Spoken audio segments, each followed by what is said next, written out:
You are now listening to the Someone's Favorite Productions podcast network.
Hello there, and welcome back to the Disconnected, live on another beautiful Thursday night, this time with my dear friend, Mr. Aaron Pynn, also known as the Professor, also known as Mr. Vincent, as we can see in this comment from Ragnar. Hello, Aaron. Hello, that professor name takes me back. Oh my God, that is like close to the beginning. I don't know if you and I have ever talked about this. My wife still calls you the Professor. Oh, really? She asked who's going to be on. I said, the Professor's finally back. We haven't had him on in a long time. That is so sweet. I saw that like anniversary thing that you did. So happy anniversary, man. Thank you. It's funny enough. It's our date anniversary. It's the day we started dating, not the day we got married. So yeah, it's that time of the year. Yeah. Thank you. I kind of love that you celebrate that. That is really cool. We didn't celebrate it. I mean, I worked my ass off all day, but that's it. What's been new with you since the last time you were on? You've moved continents. I did. This is going to be, as of September, it will be my second year in Morocco, and I found it really quickly. Physical media does not exist in Morocco, so for me to get stuff initially was when I went back to visit my family in Canada, but lately I just realized that hey, it's like $50 to get a plane ticket to and from Spain or France. Right. So I travel and I kind of like collect internationally now. So Call Cinema International has been what it's come into. Well, and on that note, that will be our discussion point tonight after we go over the announcements and what's coming next week and all that. We're going to be talking about picking things up in person internationally. And then also, since I've literally never had the opportunity to do that, some tips and things that I've learned along the way to import from international. And we'll try to cover all sides of that in case you have never dipped your toe in or you're looking for some better ways to go about it. But there's a lot to learn on that front. I mean, obviously, there's a lot of different things to cover, and we're not going to cover everything. So get ready for that. I'm excited about the announcements. I want to know. Well, I don't know if things come out, and I always look to you to find out what's come out. So yeah, I'm excited to find out exactly what I missed that I'm going to be stoked about. Usually this is the second week of the month. Usually it's pretty slow, and it is still kind of slow, but there's still like 50 announcements. That's the kind of life we live in right now. 50 announcements is a slow week. That's a pretty good field to be in at the moment. Oh my God. So let's talk about what's been going on with your channel, because you obviously used to be a lot more active, but you're making some choices to do some very different things lately. What have you been doing over on the YouTube side? Well, I wanted to dive a bit more into different types of cinema, and I reached out to some people. I had some people reach out to me, so I've been able to do interviews with some directors and some editors, kind of like what you with Reconnected, except on a on a not so regular basis. Yeah. But more than that, it's the film reviews. And I'm getting ready now to put up a review later on this week for Shadowland, which is this. Have you seen this yet? This documentary Don't think with so. Richard Stanley and a bunch No. of like these people at this really strange. It's wonderfully insane. But I've been able to like check out movies like Falling Stars and Things Will Be Different, which I think is an announcement that's coming out. Yep. Which were amazing. Falling Stars, yeah, guys, you should see that. You should really see that. If you get a chance to see that, Ryan, I recommend it. So I've been like doing some different stuff. I'm doing a lot more pre-tape stuff as opposed to like my town used to be live, and I still do live, but for me, it's like having consistent stuff that people can come Right. into and just get those bite size. Okay, I want to find out this. I want to find out about this movie. One of my big things was Thomas Negavan, who did Caligula, the Ultimate Cut, who put it together.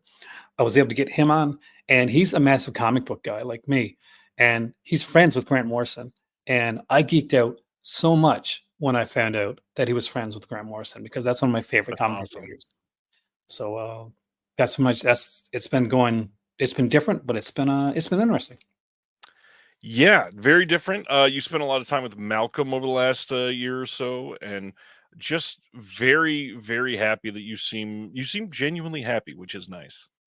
It's been stressful. I'm not gonna lie. There's sometimes like I was gonna go into acting when when I was younger. There are times when I'm like, I've been editing for 12 hours and I come on and I'm live and I'm like, okay, happy Aaron face. No, most of the time I'm actually super stoked because it's that feeding, and I'm sure you get this too, feeding off the audience. It is so wonderful. Like it is Yep. such a great community that we've been able to like cultivate here. And you guys, I see a lot of names here that I know from the channel, and you guys are amazing. And anybody that hasn't seen me before, you guys rock. And I see Def Crocodile there, and I really need to get some of their stuff because it looks so cool.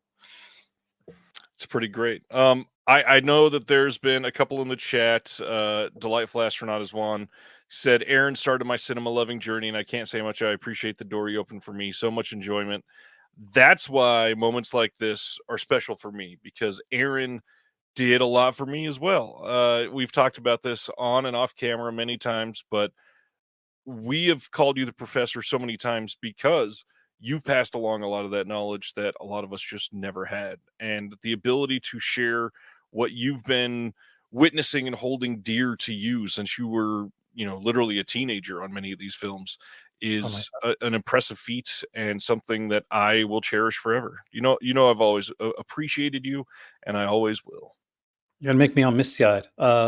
Seriously though, like in all honesty, yeah, I remember when you were starting, but dude, the work and the stuff that you put in there and the talent that you had with this, you can't ignore that. Dude, look at your journey. Look at your journey, man. Well, with both of our journeys, one of the things that has fueled that is pickups and recent watches. So anything that you've got, Ian, recently that you want to talk about? Recently, that's the thing. When I was in Malaga about 3 weeks ago in Spain, and I'll show some of that a little bit later. But there was some interesting stuff. I will show you one that I picked up and I watched actually today, and we'll talk more about this. But this is who could kill a child from This is a wild 19 cover.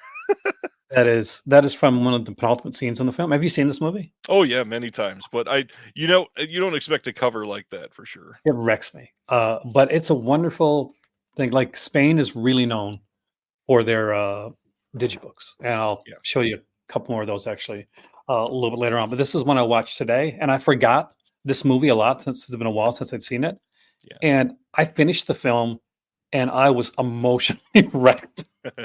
I came downstairs, and I hugged my spouse and pet my cat, and then I played Fortnite for 2 hours to decompress. Oh, what a way to be able to shake that off. That's amazing. Oh, it's an experience. But I gotta say, if you Divisia is one of the companies I'll mention tonight, and they do So they do the Lord's work with some of these digibooks. They just do some great stuff. Well, yeah, we will be talking more about what Aaron picked up in Spain and recent watches for that as well. I've got 3 things to show. One, this one is hard. Ever since May, when he passed, I've been trying to pick up as many of the titles that feature Lee Gambin special features that I missed. And so one of them is Godspell. This is one that came out from Sony, specifically from the studio. And he is on the commentary for this. Oddly enough, this has not been going down in price for everybody in the US that might be looking for a copy of this. It has held pretty steady at like 20 to 25 bucks. And I just finally had some credit and bought it from Amazon. Unfortunately, it came open. I might be looking at doing a return. I'm going to check the disc first, but yeah, you might want to if you find a copy of Godspell, you might want to pick it up rather than waiting if you're looking into it, because I don't know if it's going out of print, but it's still difficult. This year, one of the main storylines behind the boutique world is everybody waiting to be able to get in the Houses of Doom from Got it. I'm so jealous. That is amazing.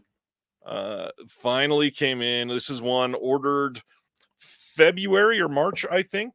Also came in with this where's it at? Houses of Doom keychain. And I'm excited. Just finally got this, and we'll be able to watch the first one hopefully this weekend, because I just started a vacation from work. That's a big one for me. But the last thing, this is kind of personal bias. The most important one to me, the brand new issue number 13 of the Physical Media Advocate, with the cover from As Above, So Below. This month is special. It's an all horror issue. It is one that features some really great pieces on some silent films, on films that I really love, like The Stendhal Syndrome from Argento.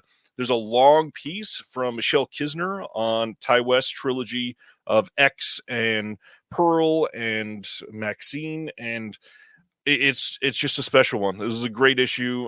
Shout out to Stan. You are incredible, and very stoked on how we put this together. You are awesome. See, I need that. I for the X thing, and for just Stendhal is one of my favorites. I'm a massive fan of the Stendhal Syndrome, and a lot of people like rag on it as not being like upper echelon like Argento, but I think there's a lot to that one that gets overlooked sometimes. In the chat, I'm putting a link. Sibiner just sent me a link on eBay for a decent copy of Godspell. $15 for used but in good condition. Seems pretty decent. Jeff says, did I say vacation? Ryan doesn't take vacations. I'm still working, just not at my day job. I will be doing a lot of other stuff. We'll be talking one more piece about that later on in tonight's show. But man, there's so much to cover this week, but I feel like we still have so much to dive in with you. One of the things that you brought to the world was this love of Vinegar Syndrome. You were like one of the first evangelizers of that label. That's why so many of us called you Mr. Vincent for so long. I got to ask, because everything that I've been checking out from you recently has not been about Vinegar Syndrome. How do you feel about their turn over the last 2 years overall? I was conflicted. I like it a bit more, and it took me a while to get used to it. It happened with Arrow too, by the way. Yeah. Arrow had that kind of going to more of a mainstream. Yep. Well, I started collecting Vinegar Syndrome close to when it started. I did a year called the Year of WTF, where I collected WTF films, and Vinegar Syndrome obviously had a lot of those. When Rad came about, that was like there was a turning point for Vinegar Syndrome, because it was bringing in eyes that didn't know what Vinegar Syndrome was. Actually, at the time, I had people like message me saying, "Was Vinegar Syndrome real? Were they a legit company? Were they bootleg?" And at that point, I used to have Mr. Vincent as my Twitter handle for a bit, because people, I was doing, I did some like Just to This podcast too, where that name got put on me. But people started to tag me in Vinegars anytime they asked Vinegar Syndrome a question. And I'm like, I'm not Vinegar Syndrome. So I didn't want them to get mad at me. So I added my Twitter handle. But I do like what they're doing now. Uh, I am iffy on the way that VSAs have been going because I feel like some of their sub labels have kind of lost their direction. Oh yeah. Uh, but I like that there's more of a combination of things. That you can get stuff that's going to appeal to like a mainstream audience, but we're getting a lot of like kind of foreign titles now. A lot of the Spanish horror, the Giallo sets, Forgotten Giallo sets up to I think volume 7, which is absolutely incredible. So that's been fantastic to see. But it's been it's been conflicting. Like, would I get a subscription? Are you still a subscriber? Through this year, yes, but I'm probably this is probably my last year. There's so many sales. I mean, you're almost like I can probably wait and probably get subscriber level prices, or even better in many cases. Yeah. Like right now, it's like the 31 days, right, of October. So I understand when people like I get people come on. I've had like Malcolm on my channel, who is like a longtime subscriber like you, and he gets upset sometimes with the sales because like I'm paying all this money for subscription, and people are coming in and getting prices that are better than mine. So what can you really say when it comes to something like that? They started the subscription model, and I'm glad that the subscription model is there. I think that it helps out a lot of companies, especially a lot of companies that are really kind of like bringing their foot into the like getting up there. TerraVision, Dev Crocodile, Radiance. I'll be honest with you; those 3 are like ones that I look at subscription wise before I'll look at Vinegar Syndrome. Not no shade Vinegar Syndrome. It's just that right now, some of the outliers, I guess, are doing some stuff that's kind of exciting me. So I still have Vinegar Syndrome. I still buy a lot of their stuff. I just got a package coming from them. The Evian Press stuff is absolutely astonishing. I love that. And I got 3 of those, actually. Maniac, House by Cemetery, and the reissue of Zombie. Yeah. Yeah, those comics are insanely well done. And that's, at the end of it, like, I understand where you're coming from, and I understand your history with them. And when you look at it, a lot of the WTF titles, they do still happen. It's just much further between those, or they're on the sub labels, and being a subscriber doesn't help with that all that much. And then on top of all that, there's partner labels, which for me, a lot of the gold lately has been in the partner label stuff, which I mean, yes, being a subscriber gets you the discount, but Vinegar Syndrome is just very different from when I fell in love with them, which is when I started watching you years ago. And the amount of films like The Telephone Book that we get nowadays, that's not happening. The amount of the amount of releases that are, I don't know, like Nightmare Sisters and a lot of these other ones, it's just not the same level. It's a focus on films that people have heard of. I mean, we're getting more Texas Chainsaw Massacre 2. We're getting more Amityville titles, stuff like that, and that's fine. I get it. I understand trying to get to a bigger base, and it's worked for them. Clearly, they're very successful. I just wish there was more movies like The Caller. Coming out there, because those are ones like you that come out of nowhere. You watch it, you're like, what did I just watch? What a wonderful sleeper hit. Yeah. But I find that a lot of the stuff that there is stuff that I know, and I've got Death Wish. I've got a lot of those films. Yeah. Still interesting stuff to see, but this next year, because I think that the 10th anniversary year was the biggest downer for Vinegar Syndrome for me. Especially when it comes to the box set that they did for the 10th year. When you like contrast it with the 5 films, 5 years, 4 like sets that came out for the 5th year, which was incredible, like reasonably priced, easy to get, nice on your shelf. And then you have this box set that doesn't remind me of Vinegar Syndrome. It reminds me of AGFA, which is great if AGFA released it. But the titles didn't seem like Vinegar Syndrome style titles. If for a box set that's supposed to be celebrating 10 years of Vinegar Syndrome, it didn't seem like Vinegar Syndrome.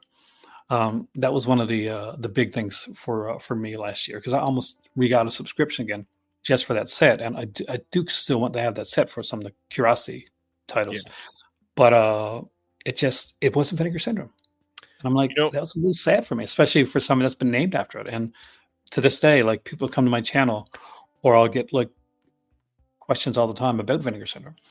And sometimes I don't have that, it's not always there, that spark that I had before. right. And it's an interesting point about the box set. It's not one that I've ever vocalized before, but now that you say it, it feels like a celebration of the Vinegar Syndrome, and I hate to use this moniker because it's a different line. It's a celebration of the archive of Vinegar Syndrome rather than the type of films that they've been putting out. It's a celebration of what is behind the scenes of Vinegar Syndrome rather than the commercial side that we're all used to seeing on our end. But I get why that's important too. It just seems odd to celebrate the 10-year anniversary of that way. So yeah, I get what you're saying. Although I was more positive on it back then, primarily because of the documentary that's on it. But you're right. I mean, that was more about the process of literally archiving the film, Which is fantastic, wonderful to have. I just think as naming it's the 10th anniversary was the as a major celebration. issue. Yeah. Yeah, I get that. Other than Vinegar Syndrome, if you had to be Mr. Blank in 2024, what label is exciting you? What is the one that makes you say, if I were to be named something else, I would love to chomp down on that name? Oh God, that's really hard. Because it's not when I was Mr. Vincent, like there was There as was a many lot labels less out there. labels then. But there's a lot of stuff out there now that I'm interested in.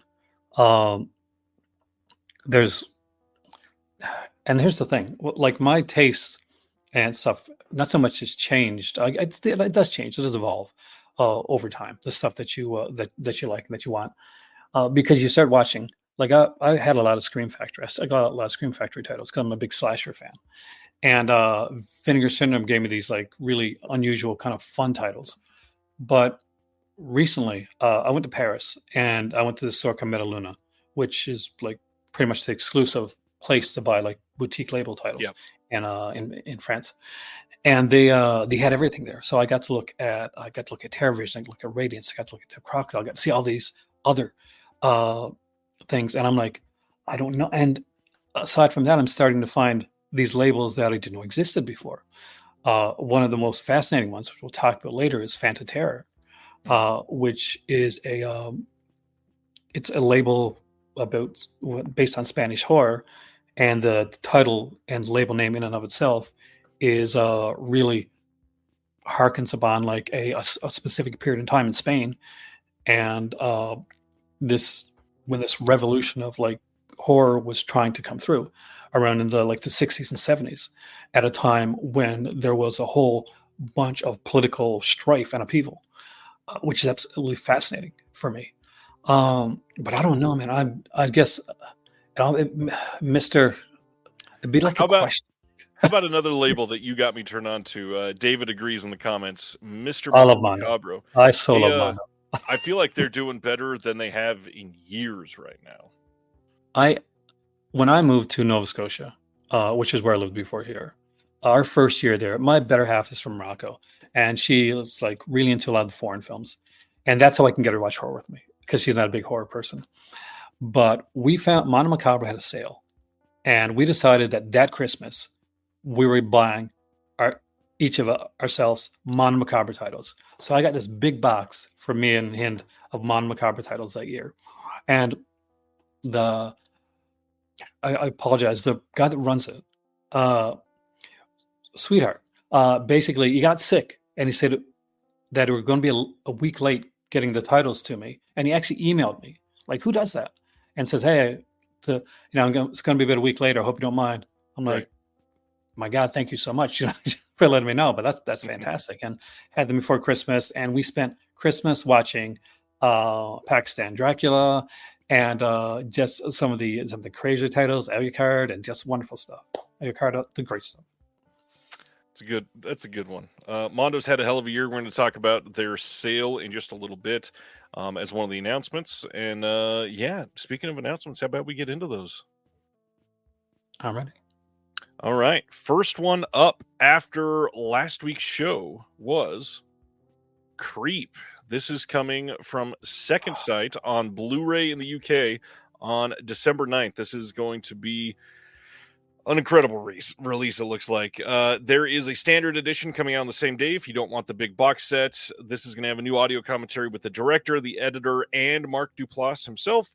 This will have the archival audio commentary that they did previously with Patrick Bryce and Mark Duplass.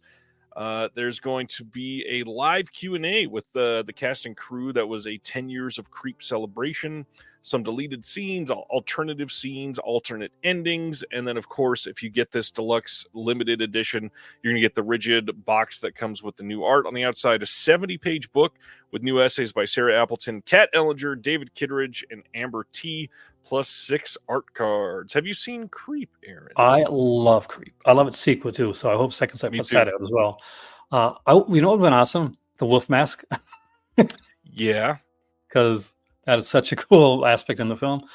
I saw this film, and I knew nothing about it. I just went in to watch it, and I think I went to watch another movie that was called Creep that I'd seen before, and I came up on this one. And that just starts, and you're watching, and it's just, it keeps going. And he's such a good, he's such an engaging actor that you can't take your eyes off him. And he's so weird. And things just keep going. You're kind of, why is he staying there? But then you're like, oh yeah, I know why he's staying there, because this guy is absolutely so fascinating. I'd stay there too. Because it's just, I know I should be leaving. I know I should go, but something is just drawing me in to this person. And he does that. There's that wonderful scene like they show there on the book where he's in the bathtub before he's kind of, when he's still going on the, because at the beginning he gives a false reason for why that he has the guy filming him. Yep. And it's Peach Fuzz. Oh, gotta love Peach Fuzz. Yeah, that's what I was going to point out why I zoomed in here. You can see the Peach Fuzz mask in the axe on the cover here, which is a really nice touch. Silent Mandible in the chat says, I hear that they're working on Creep 3. Well, if you didn't know, they actually filmed already an entire series, and they are putting out the Creep tapes on Shudder, I believe, end of November or early December, one of the two. Somebody in the chat may have that date more ready than I do, but you should be able to watch that whole season here soon. Cool. I wouldn't mind them doing a Creep 3 though, to sort of end out the trilogy, which they'd supposedly been planning the whole time. This looks fun. I want the sequel too. So now Second Sight has to do part 2 as well. I do kind of wish it was a double feature. It would have been really nice to have both of them in one. But I guess if they are releasing a third one eventually, we can get solid releases of all three. Kind of like they did with When a Stranger Calls when they put the sequel on there. That was such a good release. Yeah. Next one, Imprint. They had announced a couple of TV shows. We're getting Bewitched season 1 and 2. These are coming in 4 different 2-season sets, rather than the Mill Creek version, which is all coming in one big box. This is going to have added bonuses like a colorized version of every season 1 and 2 episode in SD. You've got limited edition hardbox package, 172-page booklet, new commentaries by Herbie J. Pilato, who is the Bewitched historian, Chris York, who's the son of Dick York, and then some TV historians on a few of the episodes.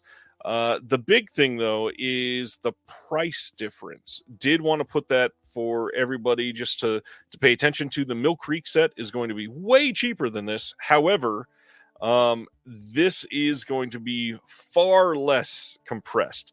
The Mill Creek set, I believe, is like 15 discs or 22 discs. This one is 15 discs. So the entire series on Mill Creek is 22 discs on the Blu-ray. And the first 2 seasons alone here are 15 discs. So there's a lot more room for the episodes to breathe.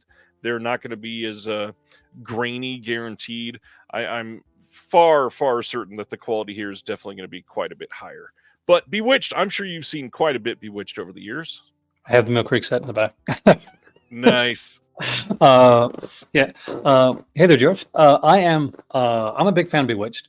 I don't know if we need colorized episodes of the black and white ones, though. I'm a Puritan when it comes to that. I'm like, I remember the old Turner when the colorized films. That was I don't know. It was not a good But era. I do like the new features. The price point is a bit high, but if I had anything like that was a negative with Imprint, and I love Imprint, it's their price point. It's Is always the price point. is that kind of that barrier for a lot of collectors, which is a shame, because when you look at the stuff that they put out, there's so much work put into it. So you can kind of see It's true, but this set is $150, and so when for you two think about it, seasons.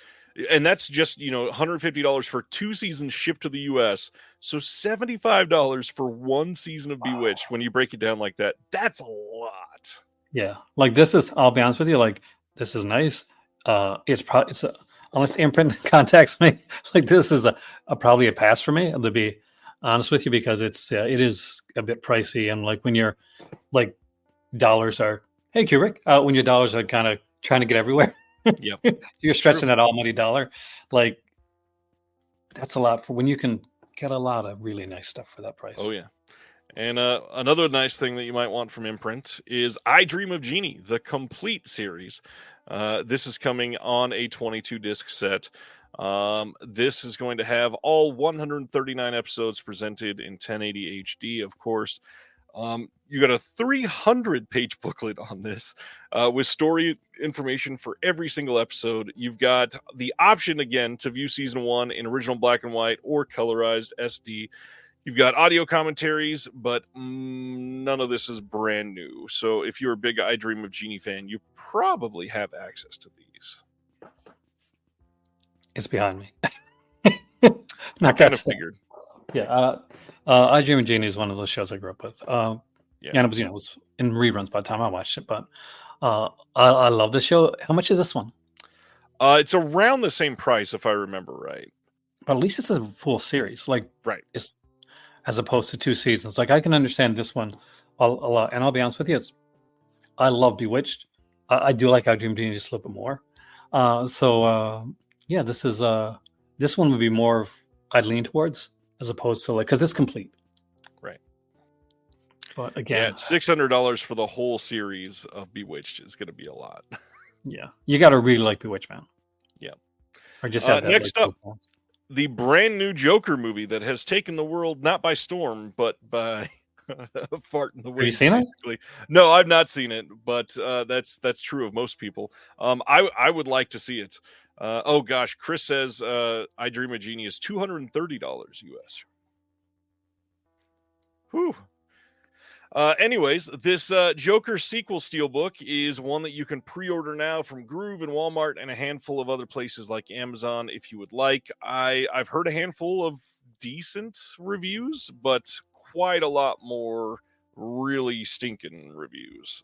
So if you haven't seen it, keep an open mind. I'm still very curious to see it because I like Lady Gaga primarily. I'd like to see what she could do with it.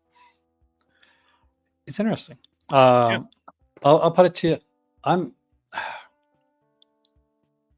was more on the positive side than the negative side when it comes to this one, because I kind of understand why he did it, but at that same thing, I understand why what he did with this film is going to like massively peeve a lot of like the core audience for the film. Yeah. But I think there's certain aspects of this that are kind of genius. I know I'm going to get some heat for that, but no, it's not people get on like on the hate train a lot. Oh yeah. And I'm not saying it's not a perfect film, not by any stretch of the imagination, but it's not, it's not a bad film either. All right, moving on to our next one. That is Shout Factory launched their Shocktober sale. It is live now, and if you spend $100, you get a free gift. And if you want to receive a couple free gifts, you'll have to place a couple different orders. So like a single $200 order does not get you 2 free gifts. The free gifts they're talking about, they are a Scream Factory VHS magnet, which people are receiving already, a free 1-month subscription to Shout TV, or a 15% discount on a future purchase, but you can't use that during the Shocktober sale. You got to wait till after. That's all cool and all, and this sale ends in a week, so you might still want some time to be able to purchase some stuff. However, let's talk about one of the most scathing things to come out of physical media in the last few weeks, I think. And that is the ridiculous promise here of Scream Factory offering a 15% discount, because the email they send you with the discount afterwards says that it's valid for one-time use, which makes sense, but it is only redeemable between October 18th and December 1st. So you literally have less than 6 weeks to use what you just earned. And then beyond that, you can't use it on upcoming releases or new releases. So you can't pre-order something and get 15% off. That's the whole point of why some people paid for this, so that they could get a discount on a pre-order. Why in the world would they not let people know about that until after you've earned it and got the email? That's why. Hey, but there's that fridge magnet. Actually, years ago, they put out a baller of a fridge magnet like sheet that I still have, but we haven't seen anything like that right over there. So, do you too? Oh, that's awesome. Yep. Did you like me look and say, okay, I got that. Yep. I got all those movies. But yeah, I remember the fridge magnets that they had, the coasters. Remember the Vinegar Syndrome coasters that they did? And that Fangoria, Vinegar Syndrome's, the Scream Factory Fangoria magazine. Yep. Which is upstairs right now, actually. Which is a shame, because I really, really love this company, but it's been a while since they've been the Scream Factory of old. Speaking of companies that have changed. Yeah, this is this is bad, folks. Like, normally I'm unhappy with Scream Factory's pricing or something like that, but to bait people to spend $100 in your sale to earn a 15% discount, and then you take away a lot of the things that people would want to purchase with it, that is beyond unethical. That is crazy. I'm glad I can't buy any of this stuff right now. That's and that's the thing. A lot of people aren't buying anything because the Scream Factory sales aren't that great anyways. But still, for somebody that did, and they sent me a copy of this email, that is ridiculous. They have not had good Scream Factory sales since about 2016. I think that was the last good Scream Factory sale that I saw. They've had one or two, like last year. One of the bonus sets that you could get if you sent $100 is a 4K set with of 2 films and a bunch of pins. That was worth, when it came out, $120. Wow. Yeah. Okay, I did not know that. The Happy Death Day set, that was one thing that you could get last year if you spent $100. I don't have any reason to think that they couldn't have done something like that this year, for sure. I'd have loved that. I love Happy Death Day. How did I miss out on that? That would have been fun. All right, that is the main part of this. They said expect shipping delays. A handful of people have already been getting their stuff, so the delays will probably be coming out over the next couple weeks. They can't alter your order once it's been placed. The cart doesn't save anything. Blah blah blah. There's a lot of downsides. Just pay attention to what you're purchasing on Scream Factory. Next, December 3rd, a 4K steelbook from Dark Sky is coming for a film called Rippy, aka The Red. That is a film from this year that is about to debut in theaters. I think in my city it's about to play next week. This says a series of gruesome murders is terrifying the inhabitants of the Australian outback settlement of Axehead. Maddie, the town's only law enforcement officer and sheriff, searches for clues. However, her investigations lead nowhere, until her uncle Schmitty mentions a massive 7-foot zombie kangaroo that he is convinced is responsible for the bloodshed. At first, Maddie doesn't believe his seemingly absurd suspicions, but when the murders continue, she is forced to face reality, determined to end the nightmare and save her town. Maddie, side by side with her uncle and Aunt Donna, confronts the killer kangaroo in a fight to the death. First off, that synopsis, they just explained the whole film. Yeah. No, that's kind of awesome. Zombie kangaroo, actually. That's kind of a me thing right there. Sasha says, is this Razorback but with the kangaroo? I mean, it kind of sounds like it. Exactly, yeah. Paul says, should I keep an eye on the kangaroos at the end of my street? I mean, clearly. Humboldt, kangaroos scare me. Serious? Hell yeah. I mean, they will beat the shit out of you. I love the cover, man. It's a nice poster. Does I wonder if the actual kangaroo costume look anything? Because Paul, are the zombie kangaroos? Do they look like that down there in Australia? All right, let's go to the next one. November 25th, BFI is re-releasing their set that was called Of Flesh and Blood, the cinema of Hirokazu Koreeda. This went out of print very quickly, and they are able to re-release it. They got the rights again, and this is a big one because a lot of people were upset that they couldn't get this. So I hope that if you were upset the first time, you do keep an eye out and you check this out. This one has Maborosi, Afterlife, Nobody Knows, and Still Walking. And they even came out and said, by popular demand, we're pleased to reissue this collection following the previous long sold out limited edition. And there's lots of extras on this. This is a very fairly priced title and looks like an incredible set. Keep an eye out on this if you want it. Did you get that one? Nope.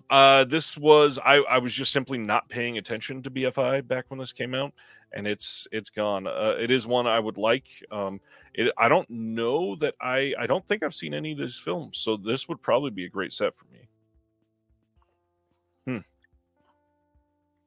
It's definitely an intriguing one, and it's well priced now that it's not out of print. Next up, Stallone's Daylight is getting a 4K release from Kino Lorber. This is from 1996. It'll have a Dolby Vision HDR master. Who knows when it's coming out because it's Kino, and when they announce like this, it'll come out 6 months or 4 years from now. How do you feel about Daylight, sir? Well, obviously, it's like Il says, it's a like it's coming out right away. It's been a while since I've seen Daylight. I liked it. It was a good film. I don't know if I need a 4K Daylight, to be honest with you. Like there's movies where I'm like, okay, yeah, I need this on 4K, but I don't know if Daylight's one of them. I think I've got it on DVD or Blu-ray, and I think I'm pretty good with that. But if you don't have it and you're going into 4K, then yeah, I haven't got any Radiance titles yet there, Jeff, but I really want to get some. Yeah, this is one I definitely won't pre-order or anything like that, but this is one I don't have a copy of at all, and I would love to have a nice 4K copy of it, and I'll get it on sale in a year and a half after it releases for like $15. That's pretty great. Kino has great sales. Kino does have good sales. We're in the middle of one right now. Don't forget. If that doesn't work, well, I guess first we'll talk about that. The issue, like I said, issue number 13 of the Physical Media Advocate is out. You can pick this up on Amazon worldwide or in about 8 or 9 different brick and mortar stores all across the U.S. and even one in Canada. Pretty awesome that they are still willing to sell those. We have an article on the Rocky Horror Picture Show. We've got one about killer doll films. We've got Happy Birthday Piece for Glynis Johns. We've got a review of The Bat and Annie Laurie, 2 different silent films. Lots of stuff in this, and a big piece on etiquette at Q&As, which I love. I hope people check this out. Rocky Horror Picture Show. Every couple months, I watch that movie with Of course. Yeah, there's amazing cover. The next one from Kino is one I am genuinely excited about. November 26th, we're getting a 4K of M. Night Shyamalan's The Visit. This has a new commentary by Brian Reisman and Max Every, and some archival features are coming on the Blu-ray disc as well. Have you seen The Visit, Mr. Pynn? I love The Visit. I think it's one of his best. And by the way, this slip is... The slip is amazing. Yeah, this is one that I definitely want to grab. I think there was a Vinegar Syndrome movie like Grandmother's House or something that I was like, gotta watch that one. But this is one of the ones where that will be on my shelf. This is certainly for me. I am, most people know by now, an M. Night Shyamalan apologist and truly loved this movie. Did you like Lady in the Water? I got to ask you that. That is my least favorite M. Night Shyamalan movie. And I might even put that below like After Earth. See, because my spouse is a massive Lady in the Water fan. She's like a big apologist for that one. That's hers. It's not a good movie. Somebody's got to tell her. It's really bad. All right, let's go to the next one. Kino going even closer to my soul to release Dante's Peak coming on 4K, which I've been waiting for a proper release of this. So there's another one that I loved as a kid, but I do not have as any release. So I will be getting the 4K for this. Cannot wait to see what they do with the slip. Love this movie. Pierce Brosnan, Linda Hamilton, classic, fun movie. How do you feel about this one compared to Daylight? This one is closer to me. I love Dante's Peak. I was not a kid when it came out. I wish, but I was 10 when this released, by the way. Oh my God, you make me feel old. But yeah, I remember this one. I saw this one in the theater, I think. And I don't have a copy of this. I think I may have like an old DVD copy, like the first one. So yeah, this is a definite upgrade for me. It's a must. I love the disparity. Craig saying, I'm going to ruin my childhood by rewatching this. And then right after that, Brendan saying, yeah, Keto killing the 4K game. Paul says he was 4 years old when this released, so feel even worse, I guess. Oh my God. I had kids in when this movie came out. Next up, a proper huge title for a lot of people. In the UK, they are getting a 4K of Amadeus coming soon. We don't have an exact date yet, but it will be, I believe, before the end of this year. And you can buy this box set, which has some interesting stuff with this. It's going to have a steelbook, this rigid slipcase, and then some paper premiums that they put in there, like the art cards and stuff. But as usual, like we've been seeing most recently on these types of releases, one of the cuts will be in 4K. And on this one, I'm not even sure if they've confirmed if the other cut will be in the box, but the theatrical version will be 4K. The extended will not be. I know that's a big sticking point for many, many people, and I totally get it.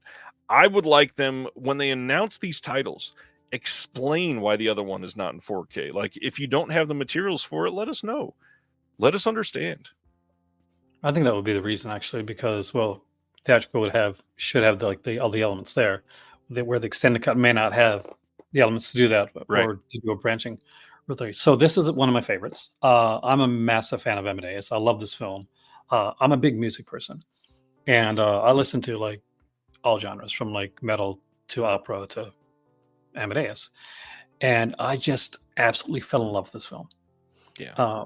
It is one of those movies that I just used to turn on and watch. And after a while, I put it on in the background, and there were like scenes that they would do, and I would like remember.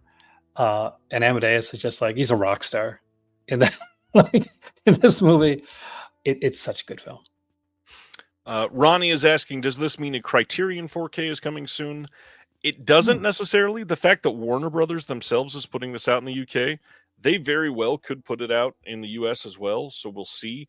It could be Criterion, but I don't know. It's the way that Warner Brothers kind of, I don't know, they like spoil the UK with really nice editions of Warner Brothers titles and then license some of them out in the US. It's a weird setup. I feel like somebody that works for Warner Brothers in the UK just loves physical media.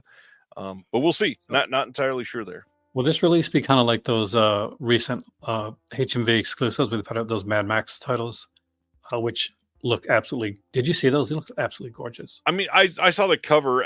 I've not seen one in person, of course, because HMV have like big posters and art cards. And I don't think it'll be that special. This looks more akin to like the Zavi exclusive Beetlejuice steelbook, stuff like that, where it's a hard box and then the steelbook on the inside. Craig is saying materials are cost. The extra version is really bonus content, and bonus content's rarely 4K. But it shouldn't be. That's the thing. Especially when it's just another version of the film. Use seamless branching. It's 90% already there due to the theatrical. Come on. Let's see. Warner Brothers does no steelbooks for the US. It's very weird. UK always gets them, says Wave. That is true. Michael says this will surely have too many pixels. That's hilarious. Yes, Ragnar is correct. Used to be DVD, then Blu-ray together, then Blu-ray and 4K together. Now they separate and charge separate, and that pisses a lot of people off, rightly. Speaking of things that should piss some people off, December 2nd on this this steelbook. We'll talk about the art in a moment. In the UK, Sony themselves is releasing Kung Fu Hustle with no new bonus features and not 4K, and it's coming in this steelbook, and the steelbook looks like that. How do you feel about that, Aaron? Sony's made some questionable decisions recently. I think we can be honest about that. And this is definitely one of them. I love Kung Fu Hustle. This is one that I watched with Hind, and we watched it actually regularly when we first got together. I hate this cover, by the way. I'm just going to put that out there. It's real bad. I really do. I think it's horrible. It no new features, no new transfer. It deserves it. Kung Fu Hustle deserves it, man. This is an insane film that deserves way better than this. Like, I agree with Craig in the chat. Says that seems like it's inspired by Looney Tunes, and it's not a good nod to Looney Tunes, but I get what they were going for. Sure, but man, this is not a successful move. It's like if you asked AI to do a Looney Tunes like cover. In a way, yeah, for sure. All right, we talked about this one fairly recently, so we'll go through quickly with this. Universal is releasing Sugarland Express in the UK on November 18th. The only real odd thing about this is this has all across the cover here, limited edition to 1,000 copies. There's nothing, we got a new bonus feature that's on all the other releases of this. I can't find anything else that makes this a limited edition other than the words limited edition on the front, which is hilarious. I love the cover, and I'm so totally in love with Goldie Hawn. But and yeah, this is one that if I see this in the store when I'm back, I'm going to Canada next month. I would definitely buy this. I love this film. Should be everywhere pretty soon. November, I believe we're getting it pretty much everywhere. Speaking of sales, like we did a moment ago, Arrow has released all the details and launched their Shocktober sale. You can get that from now until November 1st.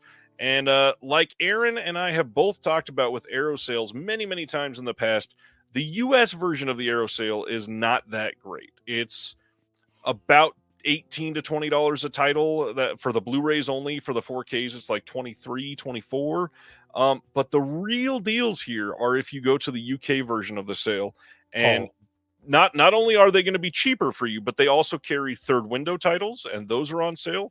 They carry second run DVD titles, and those are also on sale.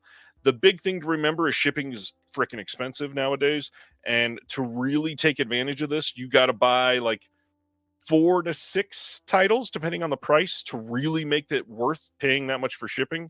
But if you do, the UK sale is where you're going to make the best moves here and save the most amount of money. So if you've been waiting to stock up on any of those, or Arrow, they're better priced than the US stuff, but check it out. This is one that if I wasn't going to Canada next month, I would 100% be in on, because for me, where I live in Morocco, we have family in Paris, so it doesn't cost me much to ship. Nice. For this sale. And the UK sale, even when I was in Canada, I'd always go to the UK sale when it came to Arrow Video.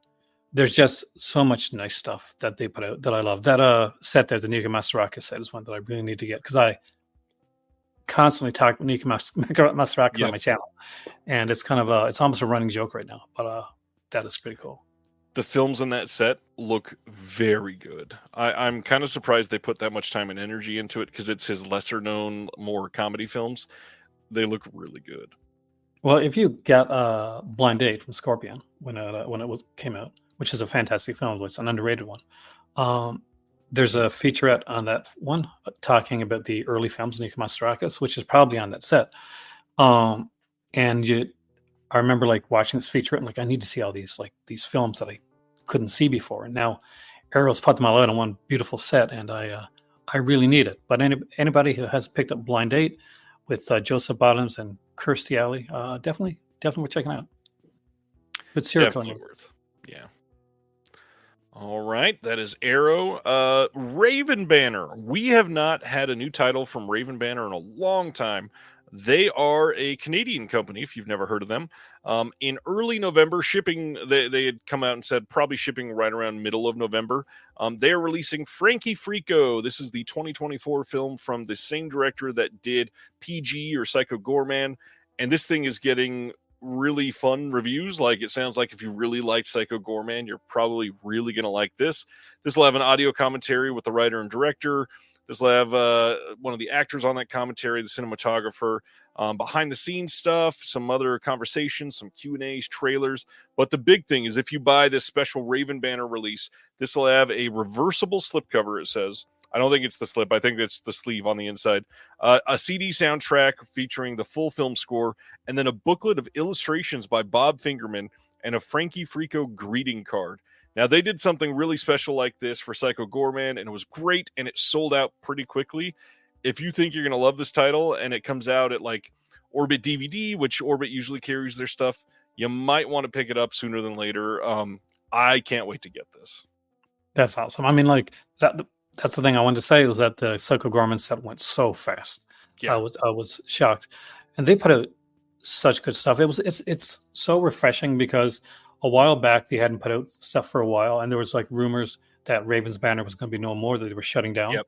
So to see this come out is fantastic, and it's good to see a Canadian company still doing well when it comes to the physical media part of it. And I kind of really want to see this movie. I have not seen this one. It looks really cool. I've not seen it yet either. I think it's mostly only played festivals so far. What's hilarious, too, is just happened this month. I did a full feature, as you can see on this whole page, a page of Raven Banner, and then they come and announce this. I could have put it front and center and tried to help sell it. But yeah, it's great timing. I'm excited for this. That being said, Psycho Goreman got like 7 or 8 different releases. Don't feel like you have to go get this on day one. It'll probably get a handful of releases. In fact, we're already going to talk about the second one in just a few minutes. But this looks like a really solid release. And I know for a lot of people, that Psycho Goreman Hunky Boy edition is still the best release of it. So if you want the best, this might be the best. It's like when they put out that season's Grievings release of Black Christmas in Canada, and it had like the mini like Real Morning magazine. That is still one of my prized treasures. Yeah, that thing is rather hard to find in 2024. Going to our next title. This one is wild. Did not expect this. December 17th, we are getting a Blu-ray release for Severance, the Apple TV Plus series. This is season 1, and this is coming from the company 5th Season. They are the production company that literally makes the show, so they are the ones that are releasing it. I don't know if they have a different sort of contract, but the fact that we've now got Blu-ray releases for, I think, 3 or 4 different titles from Apple TV, I hope that means they keep them coming. Obviously, they've probably made their money off of Severance for this one, for streaming, and now they see a chance to make some more. Sure, by all means, we would all love to get it, because I have never seen it, because I don't have Apple TV. That's one of the things about streaming is like you really like want to see these shows come to physical media, and so many times they don't. You're waiting forever, like Hush, which is just coming out. Yep. And people wait years for that. So to see like this come fairly quickly is really good. Hopefully they keep doing stuff like this. Just Apple, stop canceling your shows before people get a chance to actually know they exist. Yeah. All right. Next one. This is a big deal, too. Liberation Hall Records, which I had a couple of people ask if this was a new label. It is not a new label. It is one that they primarily focus on music, and they don't put out many movies. But they are releasing on January 21st, Shelf Life from 1993. This is the Paul Bartel film that was long thought just completely lost. And here it is. We are finally getting it. It's going to have reversible cover art. It's going to have a commentary with Olan Jones, Andrea Stein, Jim Turner, Philip Holohan, and Alex Mechanic. There's going to be an American Cinematheque Q&A with a lot of those same people, moderated by Grant Moninger. Q&A with Tina, Pam, and Scotty, teasers, trailer, and then a clip called Chain Reaction. This is so cool to see Lost Media come and get a full release. This is kind of what makes it like what we do, kind of like so rewarding when we see stuff like this. Yeah, it's a big deal. And it's Paul Bartel, so you can't go wrong there. That's true. Next one, Ghost of Red Ridge from 2024, starring Owen Williams and Trent Culkin, is getting a Blu-ray release from Wellgo USA on December 17th. And I don't know anybody who had ever heard of this film before it was announced as coming to Blu-ray. I like Westerns. It's a Western, right? It looks like a Western. Yep. Next one. Let's just go right through it. October 28th on Blu-ray in the UK from Vertigo releasing Freud's Last Session from 2023. This one's a little more interesting. We got Anthony Hopkins himself as Sigmund Freud, Matthew Good playing C.S. Lewis. Yeah, I mean, just thinking about Anthony Hopkins playing Sigmund Freud makes me kind of want to see this. I want to see this movie. When I saw the announcement for this one, I'm like, oh, I need to see this one. Yep. Moving right along.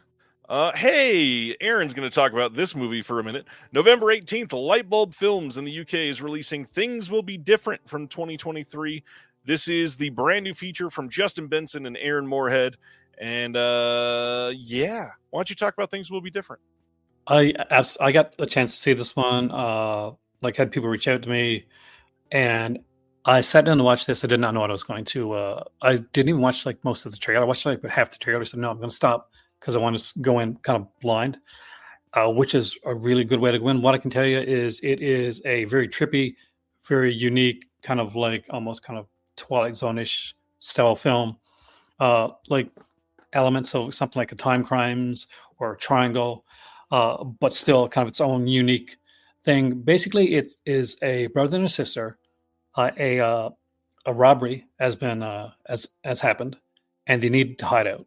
They're given a place to hide out that, without saying much else, is kind of the perfect hiding spot until something happens and they're stuck in time. It is brilliant, and I absolutely adored this film. This is one of the big ones for me this year. Things Will Be Different and Falling Stars were two of my favorite movies this year. Nice. I love that at a time when we're getting so much, there's a remake of this, there's a superhero movie of this, that there's stuff like this that's out there. And it's fantastic to find out that this had a physical release, because I know this is just coming off of the festival circuit recently. And that's the scary part. There's so many films like this one that could easily have a fairly successful festival run and then never be seen again, literally anywhere. It's crazy. I'm so glad. I'm just so happy for this one here. I tried to get the guys on, but it didn't. Timing hasn't worked out yet. But I would love to have the director on to talk about it. It looks pretty great. Next one. One other thing. Sure. The actress in this, Christmas Bloody Christmas. Remember that movie from Shudder with the Santa Claus? That's her. The lead actress in that is the lead actress in this one here, and she was a scene stealer in that movie, and she's again a scene stealer in this one too. So just want to put that out there because I really like that actress. Nice. All right, going right along since we already shot Crossing, coming from Mubi right now. Somehow I missed this one getting announced and wanted to make sure that it still got some attention. You can get this on Blu-ray. It came out at the very end of September over in the UK, and I had heard about this film earlier this year as being incredible. This is a brand new from 2024 film. Synopsis for this one: from acclaimed director Levan Akin, is probably not the right way to say that, but that's what I'm going to try to go with. Crossing is a moving and tender tale of identity, acceptance, and unlikely connection that transcends borders and generations. Leah, a retired school teacher living in Georgia, hears from a young neighbor, Achi, that her long-lost niece, Tekla, a transgender woman, has crossed the border into Turkey. Hoping to bring Tekla home after a period of estrangement, Leah travels to Istanbul with the unpredictable Achi to find her.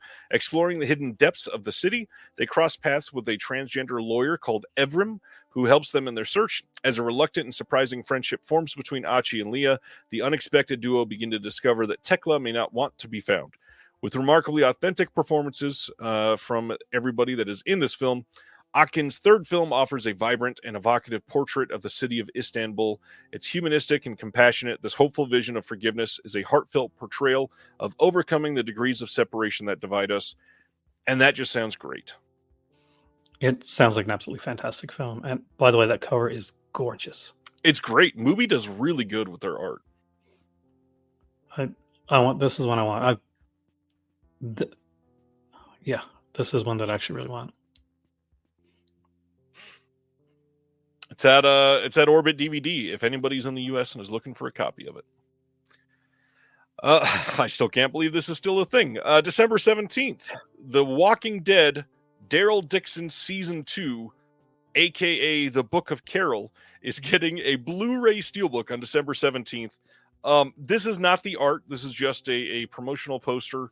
They're just letting everybody know that it is still coming out on physical. As far as I can tell, Steelbook only. But also, that title is awful.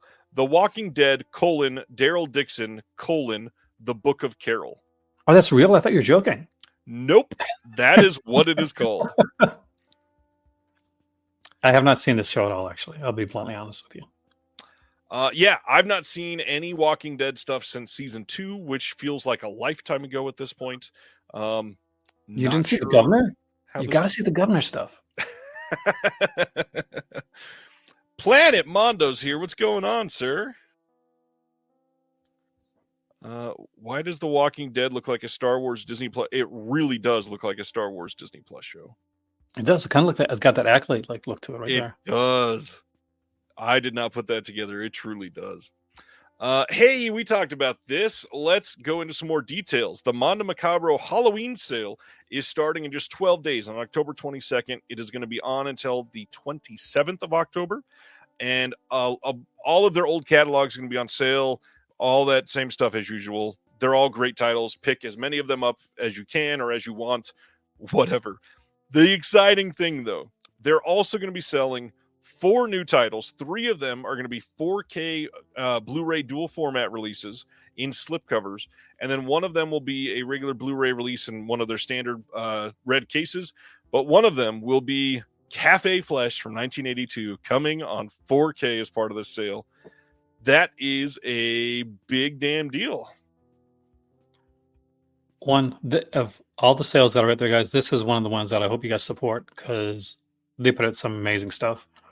That Bollywood box set is still one of my favorite buys. That was It's an just incredible release. Didn't they put out the really weird Caligula film?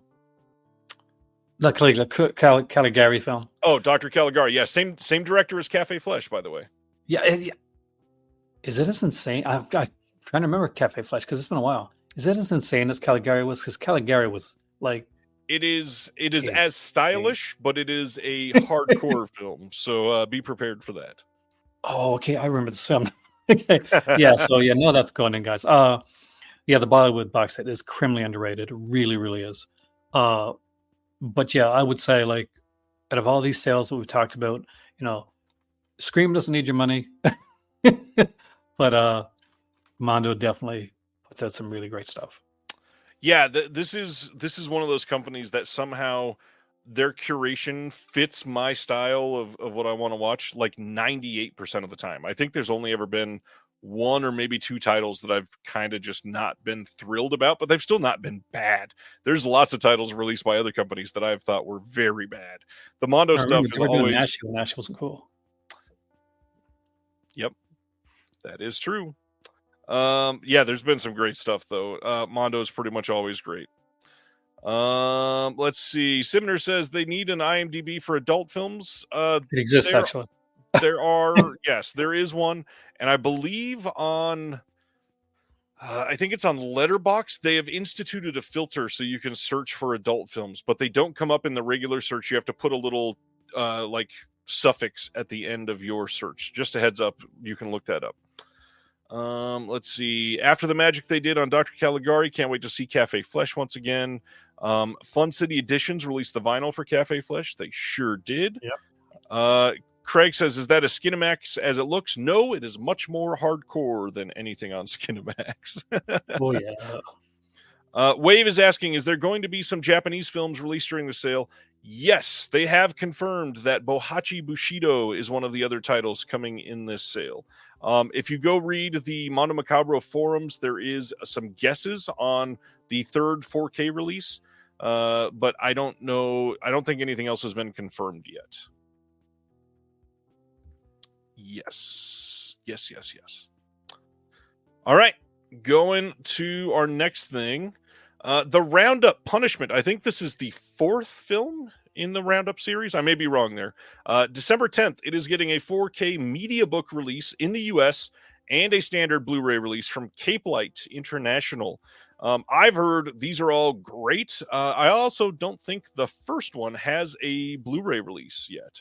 So kind of weird that 2, 3, and 4, which got more popular, obviously that's why, but they've gotten great releases, and the first one still doesn't have a good release. I haven't seen these yet, you know? Yeah. These are ones that have been on my radar, but I haven't had a chance to see them, pick them up. Don Lee is always great, though. I would love to see these. I probably should pick these up. Yeah, same here. All right, next one. What? I forgot about this. Future Video, who is like a partner of Makeflix, I believe that either they run it or something like that. They are putting out the Blair Rabbit Project from 1999. This is the 20th anniversary special edition, and this is a satire, of course, of the Blair Witch Project. If the Blu-ray for this, which is going to be a mod Blu-ray, does not excite you enough, you could buy the VHS version that they are calling the Dung Bunny VHS. The synopsis for this says, in October of 99, 2 idiots and some actress they hired disappeared in the woods while shooting a documentary about rabbits. 20-ish years later, their footage was found. It's pretty crazy stuff, and things didn't go well. You'll want to sit down before watching. This is available for the first time, and it's the found footage parody, leaving audiences guffawing and gasping right up to the explosive finale. Yeah. I don't know about this one. It's got a couple special features on it, but nothing huge. It's kind of one where I'd get the VHS. Yeah. Well, I think I'd have the better kind of that style look to it. Actually, you get Zippy and Blair Rabbit Project, put them together as a double feature. There you go. TB says this title confused me so much when I first posted it. Sorry about that. Sipner, why does it look like this dude caught a shot in the mouth? Because that is a ton of snot. All right, let's go on to something slightly more classy, and that is a Studio Canal release coming on December 16th in the UK of Hitchcock: The Beginning. These all have brand new special features. They've got archival audio interviews, stills or lobby cards gallery on literally every film. This is a box set that includes The Ring, The Farmer's Wife, Champagne, The Manxman, Blackmail, the talkie version and silent version of Blackmail, Juno and the Paycock, Murder, The Skin Game, Rich and Strange, Number 17, and then Becoming Hitchcock. This is a brand new documentary that goes over the legacy of blackmail. So a little-known filmmaker called Alfred Hitchcock. How do you feel about Mr. Hitchcock there? Well, I don't know any of his stuff. No. This is an amazing set. I know we've seen a lot of these with really bad transfers on 20 to 50 discs, like sets, like movie sets. But they have these all remastered with new features, with the book, with the poster, with all the stuff that's in there. This is a gorgeous thing that needs to be on my shelf next to my Alfred Hitchcock Masterpiece collection. It's a big one. I really hope that people take the time to look. If you've got the US releases and really love Hitchcock, this might still be one that you want because of how not great some of the transfers were. And then on top of that, some of them didn't have the right aspect ratio. Some of them, either way, just not real great. This is on sale right now for £100 from the UK, and that could come down a little bit. I'm not sure how much it's going to come down, but you might want to check it out. This is an interesting set. It's the early era of Hitchcock, so just know that he hasn't really kind of in all these films found his voice at that point. Too true. Interstellar is getting a 10-year anniversary limited edition release. This is coming from Paramount. No new bonus features on the disc, no new transfer, nothing like that. This is only if you are a giant fan of the film and want all these crazy things. They've got a reproduction of 5 of the costume patches that will be in this for you. 5 theatrical poster reproductions, and there is a never-before-seen storyboard sequence from the director's archives. If you love Interstellar, this is super nice. But for me, like, it's a lot of tat that I just don't need. It is like exclusive new special features. That it interests me because my better half's a massive like Christopher Nolan fan. We actually got into 4K initially because Nolan's movies were coming out in 4K at the time. Though Interstellar, I'll be honest with you, is not my favorite Nolan film. Did I read that wrong? It does have new special features. Let me look this up. It says it has one, at least. It includes exclusive new special feature. Exclusive new special feature. But it could be documentary, so it could be like something big. But I must have missed it. Let me take a look, see if I can find it.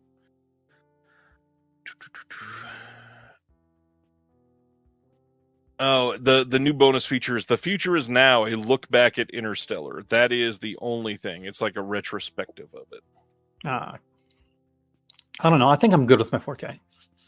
Yeah, I mean, if this didn't have everything extra and it was like a budget version with the new documentary, I'd be all about it. Something like a $15 or $20 release even, maybe. Radiance Films. We just had somebody ask you if you had any Radiance Films releases a minute ago. We're going to talk about their new announcements. There are a few of them here. The first one is January 27th in the UK and January 28th in North America. 1975's Weak Spot by Peter Fleischman.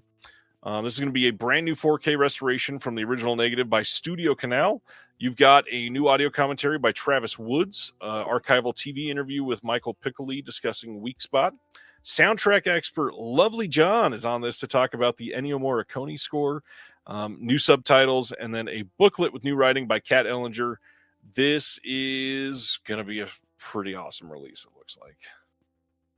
I hear such great stuff for Radiance. I don't have any of them yet myself, but I really want to grab some of their stuff. They do great work. I'm there for it. Well, I reached out to them when they were getting started. They were like, "Hey, we need people to review for us." I'm like, "I'm in Morocco. I'll gladly review for you." And they did not get back with me. Just saying, they were not good to me. I understand. Next one is Underground Beauty from 1958. This is the Seijun Suzuki title. The big thing here, brand new 4K restoration of the film by Nakatsu. New interview with Mizuki Kodama. The bonus feature, though, is where it gets special. Seijun Suzuki's Love Letter from 1959 is coming on HD. It's a 40-minute film. We got an audio commentary on that short by the Suzuki biographer William Carroll. There's also a booklet on this with new writing by Claudia Stephen Ledich, an archival review of the film. This looks beautiful. And if you love Suzuki, this is a little early Suzuki than most people love, but I'm very excited to see this release. Same here. And by the way, God, their presentation is absolutely stellar. I don't think there's been a single piece of cover art from Radiance where I even thought, that could be a little bit better. Every single one is pretty much the best possible thing that they could do. Like, this really stands out. Yeah, it's gorgeous. And then the final new release announcement from them is a double feature. This one is coming in the UK only, no US release, of Il Posto and I Fidanzati. I am not Italian. I apologize. This is going to have a 4K restoration of both films from the OCN. This is also going to have an appreciation by a filmmaker on this, interview with the cinematographer, interview with an author, Richard Dyer, on the films, interview with a programmer on this, plus a brand new booklet with new writing by Christina Newland. Again, it's Radiance. I've not seen these films, but this sounds like a just absolutely lovely set. It's a company that, from what I can tell and what I've seen so far, you can safely blind buy and actually have a piece. Okay, I got a good film in my collection. Well, and I've talked about it on the show before, but not with you. So I'll bring up the man behind this is Fran Simeone, who used to be at Arrow, and from what we can see, a lot of Fran's choices are lining up with what Arrow Academy was doing for the longest time, and now they're not. How much do you miss some of those Arrow Academy releases? You have no idea. I have like a bunch of Arrow Academy releases, and yeah, I did not know that. So that makes perfect sense for what we're seeing coming out here. And yeah, both of these titles were Criterion DVDs, so it is possible these get Criterion Blu-ray releases in the States, and that's why this is UK only. But I mean, quite honest, I'd trust a Radiance disc over a Criterion disc most days of the week. Especially when they do those like fold out like booklets that I hate so much that they've done recently. Yeah. Well, if you are doubting Radiance at all, the last thing that we can talk about is the fact that their subscription is up for sale again. You can buy a January through June subscription for 2025, or you can go for the entire year.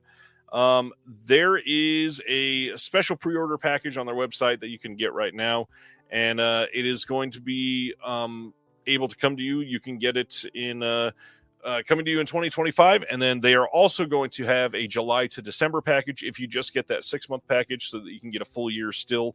But that'll come later, and it will be slightly less of a discount. So if you want the whole year and you can afford it, I mean, this is going to be the best time to do it by spending the least amount. Now, the interesting part, though, is with this, they announced that this package will include every new limited edition release, select additional items curated for members, which so far they've done like postcards, tote bags, a book, the Dirty Art House zines, a couple other things like that, and access to their Discord. But one thing you're going to have to choose when checking out is if you want Blu-ray or UHD. Now, they are, for the first time, announcing that next year they are releasing 4 titles on 4K. And they're going to average 4 titles per month when you start counting their box sets and stuff. And all of the things that they announced. We've got a Nagisa Oshima collection, 4 4K releases coming next year. And it says approximately. They could do more. They could maybe do less, but probably more.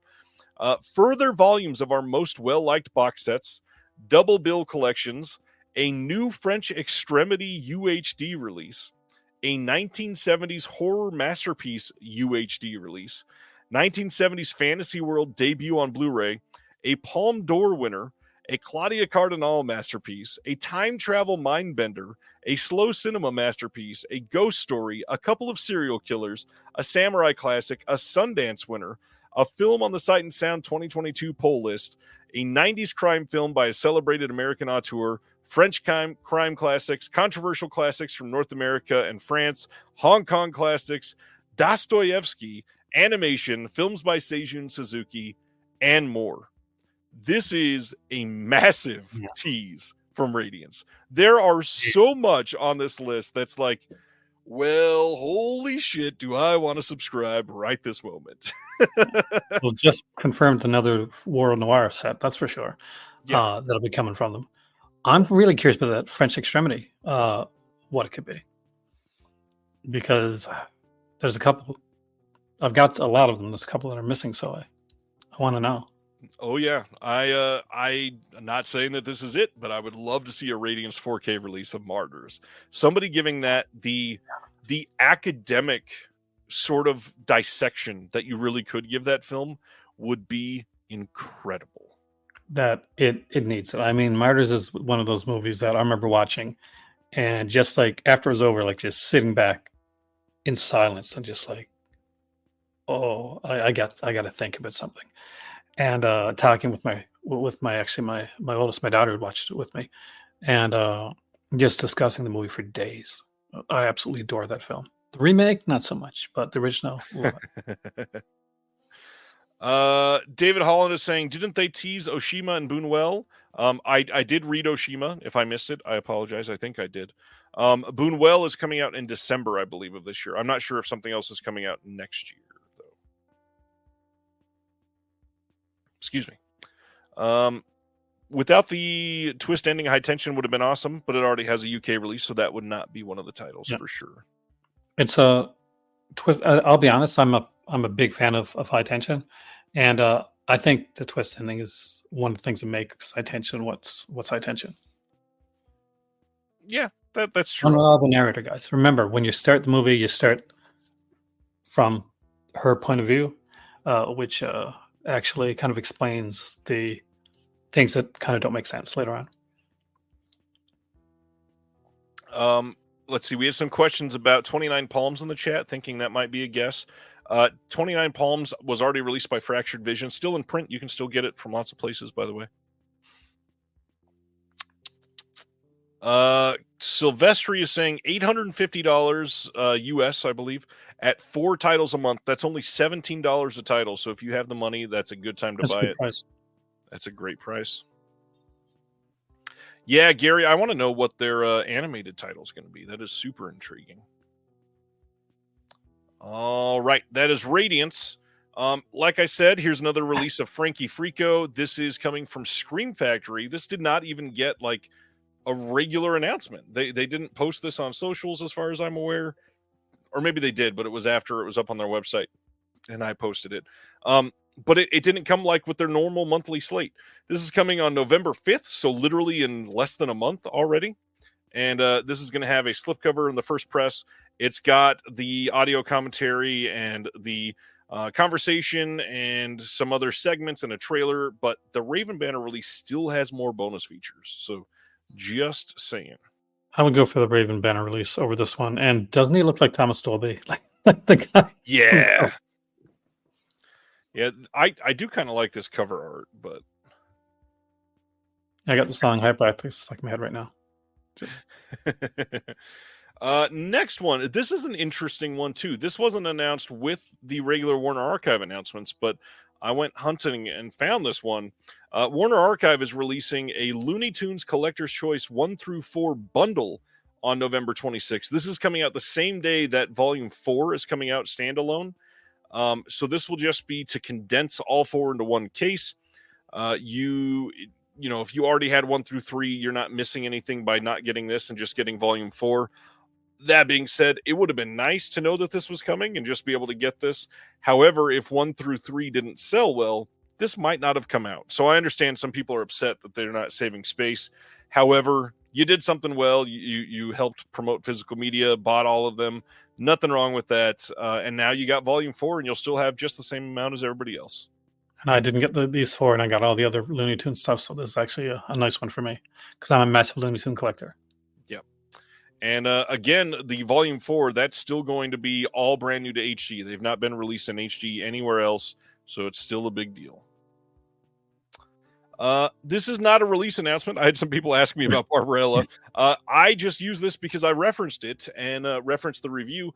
I wrote a column for a website called Mighty Chroma. It is a column I wrote about supporting indie labels and indie companies overall, and wanted to let everybody know about Mighty Chroma. It is a company that they aggregate reviews so that if you are looking for to find out if a release is worth getting on 4K, they've got 4 or 5 different reviews that you can compare and see what like a summarized score would be on the video side, on the audio side, special features and everything. They try to let you know if it's true 4K or if it's from a 2K digital intermediate, whatever. They let you know about all the audio, answered very easily. They have not all of the titles, but a lot of them. And I'm probably going to be writing some more for this page. So let me know what you think.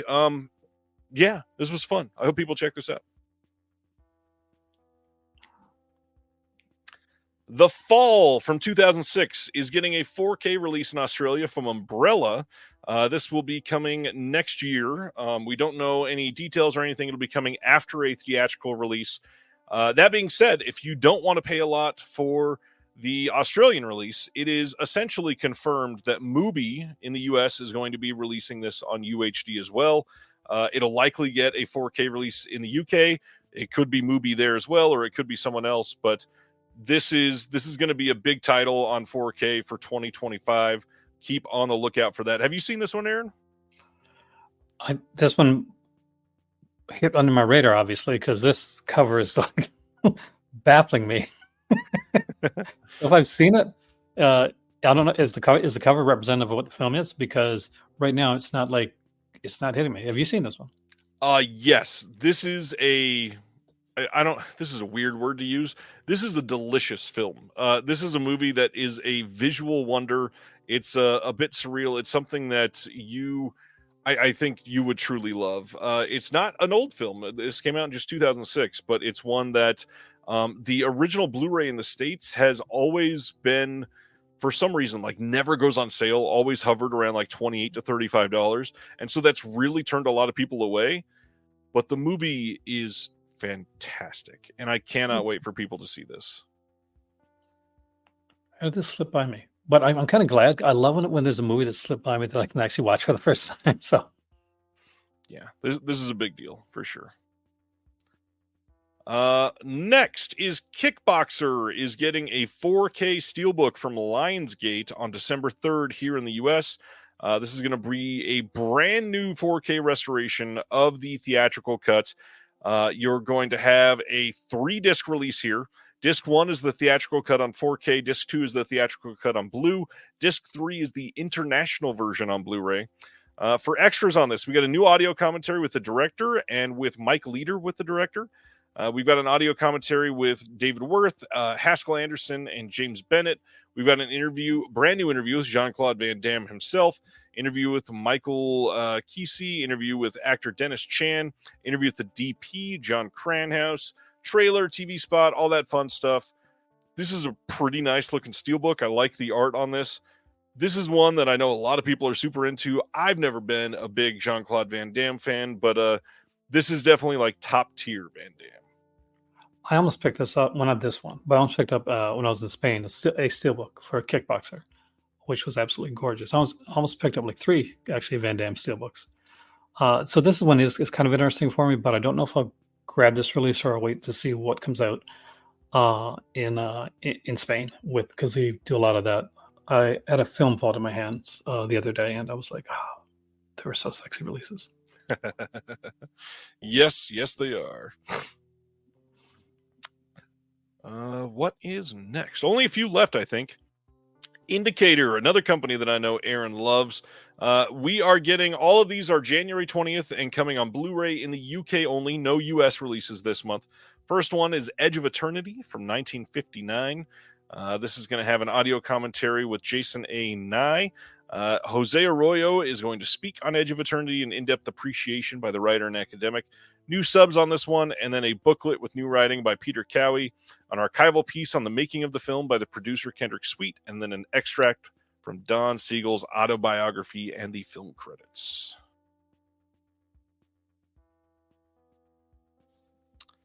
Any thoughts on Edge of Eternity, Aaron?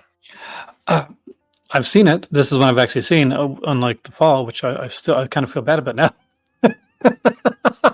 But no reason I think to. that it's going to be it's an interesting month for Indicator, but I think like January, they know it's coming after December.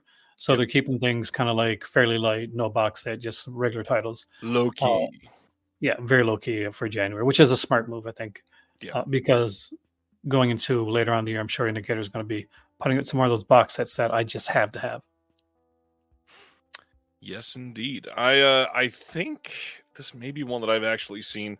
A lot of these, unfortunately, start to blur together for me. Tends to happen, man. Yeah, it's especially from around this time.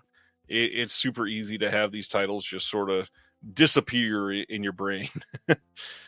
All right, going to their next one is Sahara with Humphrey Bogart. This one's going to have a commentary with C. Courtney Joyner on this one. We've got an appreciation by Ashan Koshbakt on this film. And there is, a documentary from 1942. It's a short on the work of the Detroit Tank Arsenal. I love some of these random things that Indicator finds and throws on these releases that are related, but also not fully related. They do great. And then there's a booklet in this, of course, with writing by Imogen Sarah Smith, who's amazing at everything she does. We got an archival interview with Kurt Kruger, and then an archival on-set profile of Humphrey Bogart. This is one I'm sure a lot of people will love and appreciate. It is a classic, man. I love this film. And this is I love the cover of this, by the way. Yeah, it's a really nice cover. Nice poster for sure.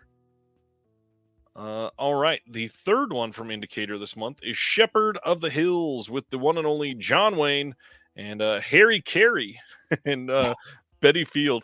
This one will have an audio commentary by Eloise Roz. We've got can't speak. Bertrand Tavernier on the Shepherd of the Hills from 2017. We've got a booklet on this one by Rick Burin, an archival report on the film, and the source novel's Ozark setting. This is one I've definitely never seen. I don't love John Wayne, so I have no desire to see this. You and my spouse. She's not a fan either. I simply do not understand it. This is one. If I'm correct, I could be wrong. This is one of his earlier ones, right? I mean, yeah, based on the timeline of it, yeah, I think so. This is 1941, so yeah, not much before that. So yeah, this is like around the Musketeers time and stuff like that. So yeah, if you're a John Wayne fan, you're probably gonna love it. True. If you're not, Probably not. The last one, The Lives of a Bengal Lancer from 1935, getting even older. This one's got Gary Cooper in it, 4K restoration, original mono audio commentary by C. Courtney Joyner and Steve Latshaw on this one. There is a critical appreciation by Sheldon Hall, Lux Radio Theater, The Lives of a Bengal Lancer from 1939, the adaptation of this with Errol Flynn being a part of that. New subs, and then a limited edition exclusive booklet with new essay by Sam Wigley and some other extras. This is definitely one I've never seen. Well, much like Sahara, this is a classic. So I think you're going to kick into this one. I love those Lux Radio adaptations, by the way. I love radio. So yeah, this is one that interests me as well. This is one that I definitely pick up. Michael Smith says, "Hey, that's my favorite kind of Lancer." Next up, Immaculate getting a 4K release in the States on December 17th from Neon and Decal. This is one that a lot of people are upset about, and I totally get it. This came out just earlier this year on Blu-ray. They could have released it on 4K at the same time. It's already come out on 4K in Germany, but no, this is what they're doing. The hard part, this has new bonus features. We got a commentary on this one with the director, Michael Mohan. We've got Sydney Sweeney reading the Bible, Sydney Sweeney watching Immaculate with real pastors, and then some interviews with Alvaro Morte, Sydney Sweeney, Michael Mohan. I loved this movie. I definitely want the 4K, but that is some shady stuff from Neon. Just putting this out the same year for fun. Kind of glad I didn't pick up the Blu-ray now. So yes, yeah. This one interests me a lot. I really did like this film a lot, actually. I'm glad you saw it. It is definitely one that I'm glad I saw in the theater for this one too. Going to our next one, Kino is re-releasing on December 3rd The Train and the Taking of Pelham 123. What's interesting here is the only reason you might want these is if you didn't pick up the 4K releases they did of these, and you just wanted the restoration on Blu-ray because you didn't have the films, or you had the old copies that had the old restoration. These are the brand new restorations on Blu-ray by themselves without the 4K. So nothing new bonus feature wise, just the discs coming for those.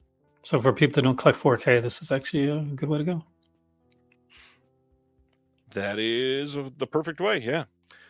Last Christmas from 2019, getting a 4K release from Universal on November 5th. I haven't seen this, but I've heard this is actually a decent movie. I would be interested in seeing it once for sure.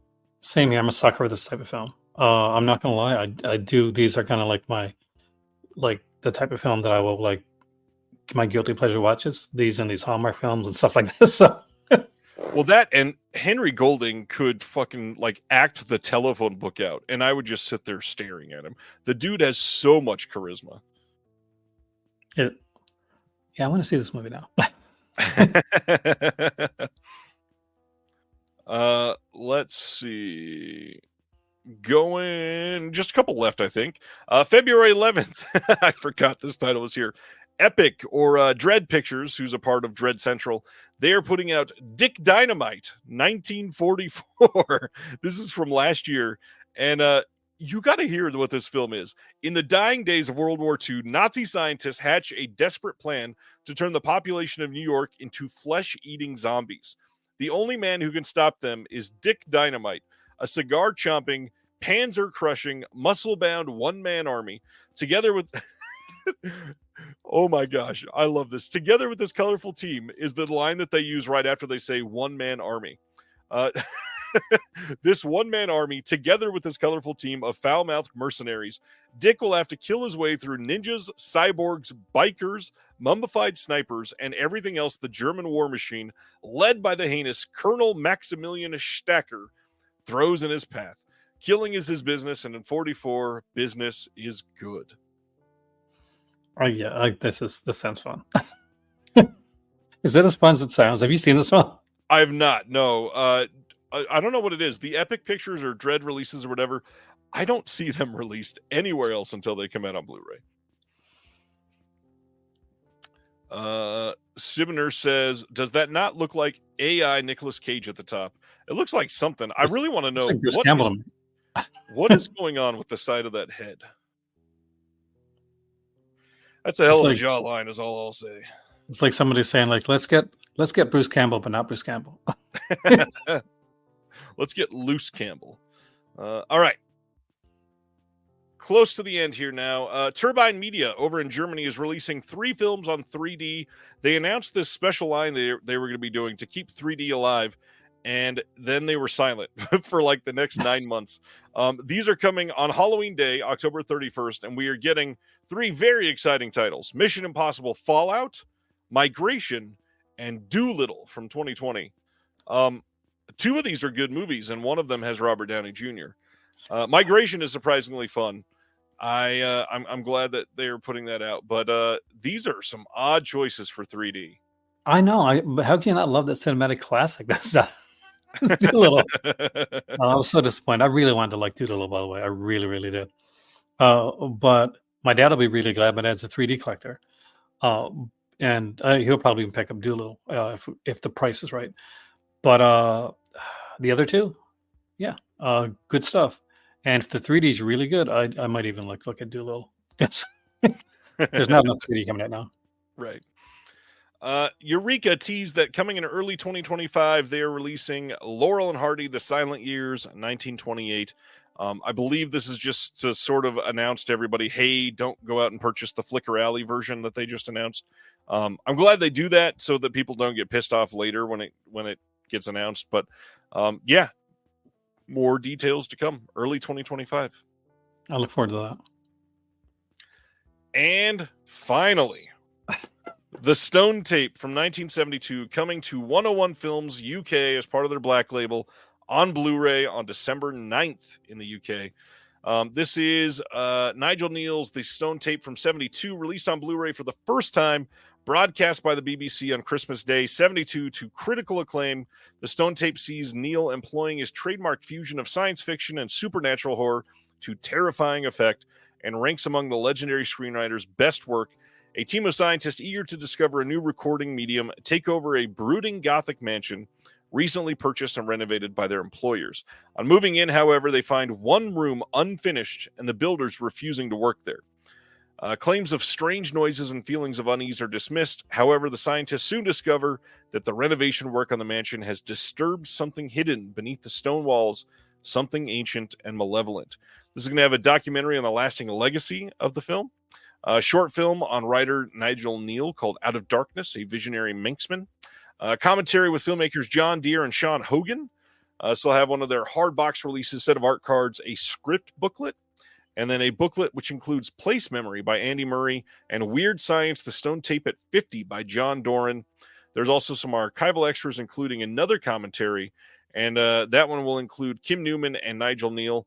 And they want to remind you that the Stone Tape was shot on videotape for broadcast, and the technical quality of this is not going to look the best in HD. It's literally an upscale from a shot on video version. So approach that with some empathy and kindness. The Stone Tape is one I really, really love. I'm a massive Nigel Neal guy. He's my jam. I'm glad this is one of the hard box sets because this is definitely going to go right next to Ghostwatch, which is another great 101 Films release. Yep. That if you haven't seen it, please do so. This is one that I really enjoyed as a kid, and I'm really excited to get this one. TB is saying it's streaming on Shudder if you haven't seen it yet, and remembers it looking pretty good there. It's a good tip. I wish I had Shudder to watch that right now. I might have to get it for a month. There's a couple things I want to watch. It's like that Kino release that came out recently, those Ghost Story one, with Yes. those 5 like films that have not been seen since they came on in the 1970s, which is utterly amazing. That's one that I'm actually looking forward to getting when I go back home. And commentaries with Amanda Reyes on all of them, like that's a win. Amanda Reyes, I love Amanda Reyes. She just does the great work when it comes to this. I'm a massive like TV movie guy. I grew up that era, and it's so good to see so much of that coming out right now. Well, speaking of things coming out right now, in case you forgot, next Tuesday is a biggin. We've got Nightmare on Elm Street 4K coming. The Project A collection 4K from 88 Films has been making its way to everybody already. Supposedly, the limited edition on this one is already close to selling out, so keep an eye on that if you were after it and don't have it on order yet. To Catch a Thief from 4K from Paramount, supposedly from the same scan, but there's been some different restoration work. Hopefully, they actually made it look decent this time. Land of the Dead 4K from Scream Factory. Brick 4K from Kino coming after being announced, 3.5 years ago. Cowboys and Aliens 4K from Kino. The Thanksgiving 4K Steelbook. The Ring from 2002 getting a standalone 4K Steelbook. Pandora's Box from Criterion. Demon Pond 4K from Criterion. American Movie coming on 4K. Prairie Home Companion getting its Blu-ray release from Warner Archive. The Bat from 1926. That's the one that's reviewed in the newest Physical Media Advocate. That's coming from Undercrank. The Demon getting a standalone release from Severin. 9 Queens from Sony Pictures. The Crown, the complete series. Allison's Birthday getting a standard release from Severin as well. Garbo Talks and Cross Creek from Kino. If you want to spend $300 on a plastic chainsaw, you can get one from Dark Sky this week. Secret Ballot from Sony. Model House coming as well. Some other standard releases from Radiance, and that's about it. What's exciting you from this next week there, Aaron? I really interested to find out if the audio cues are back for the Nightmare on Elm Street 4K, because I know that there's been a bunch. Are they all back? I think there's one missing. It's when the jail sale closes, something like that. Everything else is in place. Which so when he pulls Nancy like into the questions. Oh, perfect. Okay. That really brings it up for me. Obviously, American Movie, I kind of made a big thing for that one there. Cowboys versus Aliens, no. Nope. I think we got a Blu-ray, and I bought that for him, and that's where that's staying. But the Bat, and if I want to find out more about that, I go to Physical Media Advocate to get more information. There we go. Yeah, because that is definitely an interesting one as well. It's a pretty big week next week. There's a lot of big stuff. Nightmare on Elm Street, the restoration is supposedly a winner. That's the big thing that people are excited for. And I saw the 4K restoration in the theater 2 or 3 Octobers ago now, and it looked great in the theater. So I knew that it was going to be good. Very, very excited to see it on disc again, though. American Movies is I'm just so happy that's getting a 4K release. Yeah. All right. Now, the fun stuff, as if all of that wasn't fun. We are here to talk about purchasing physical media in other states. Aaron's going to hit on doing it in person since he's had the fortune to be able to do that quite a bit. I'm going to talk on some tips and things that I've learned along the way. But Aaron, let's get into it. You are living in Morocco. You are from Canada. You've been to France. You've been to Spain. You've been to the UK. You've been a world traveler and try to buy stuff everywhere. Tell us about it. Well, next year I'm doing Italy in March, so it's going to be interesting to go there because my grandfather on my dad's side, that's where he was stationed at in World War II. So it's going to be kind of cool to get there. For me, this is how it happened. I was just getting stuff from Canada most of the time.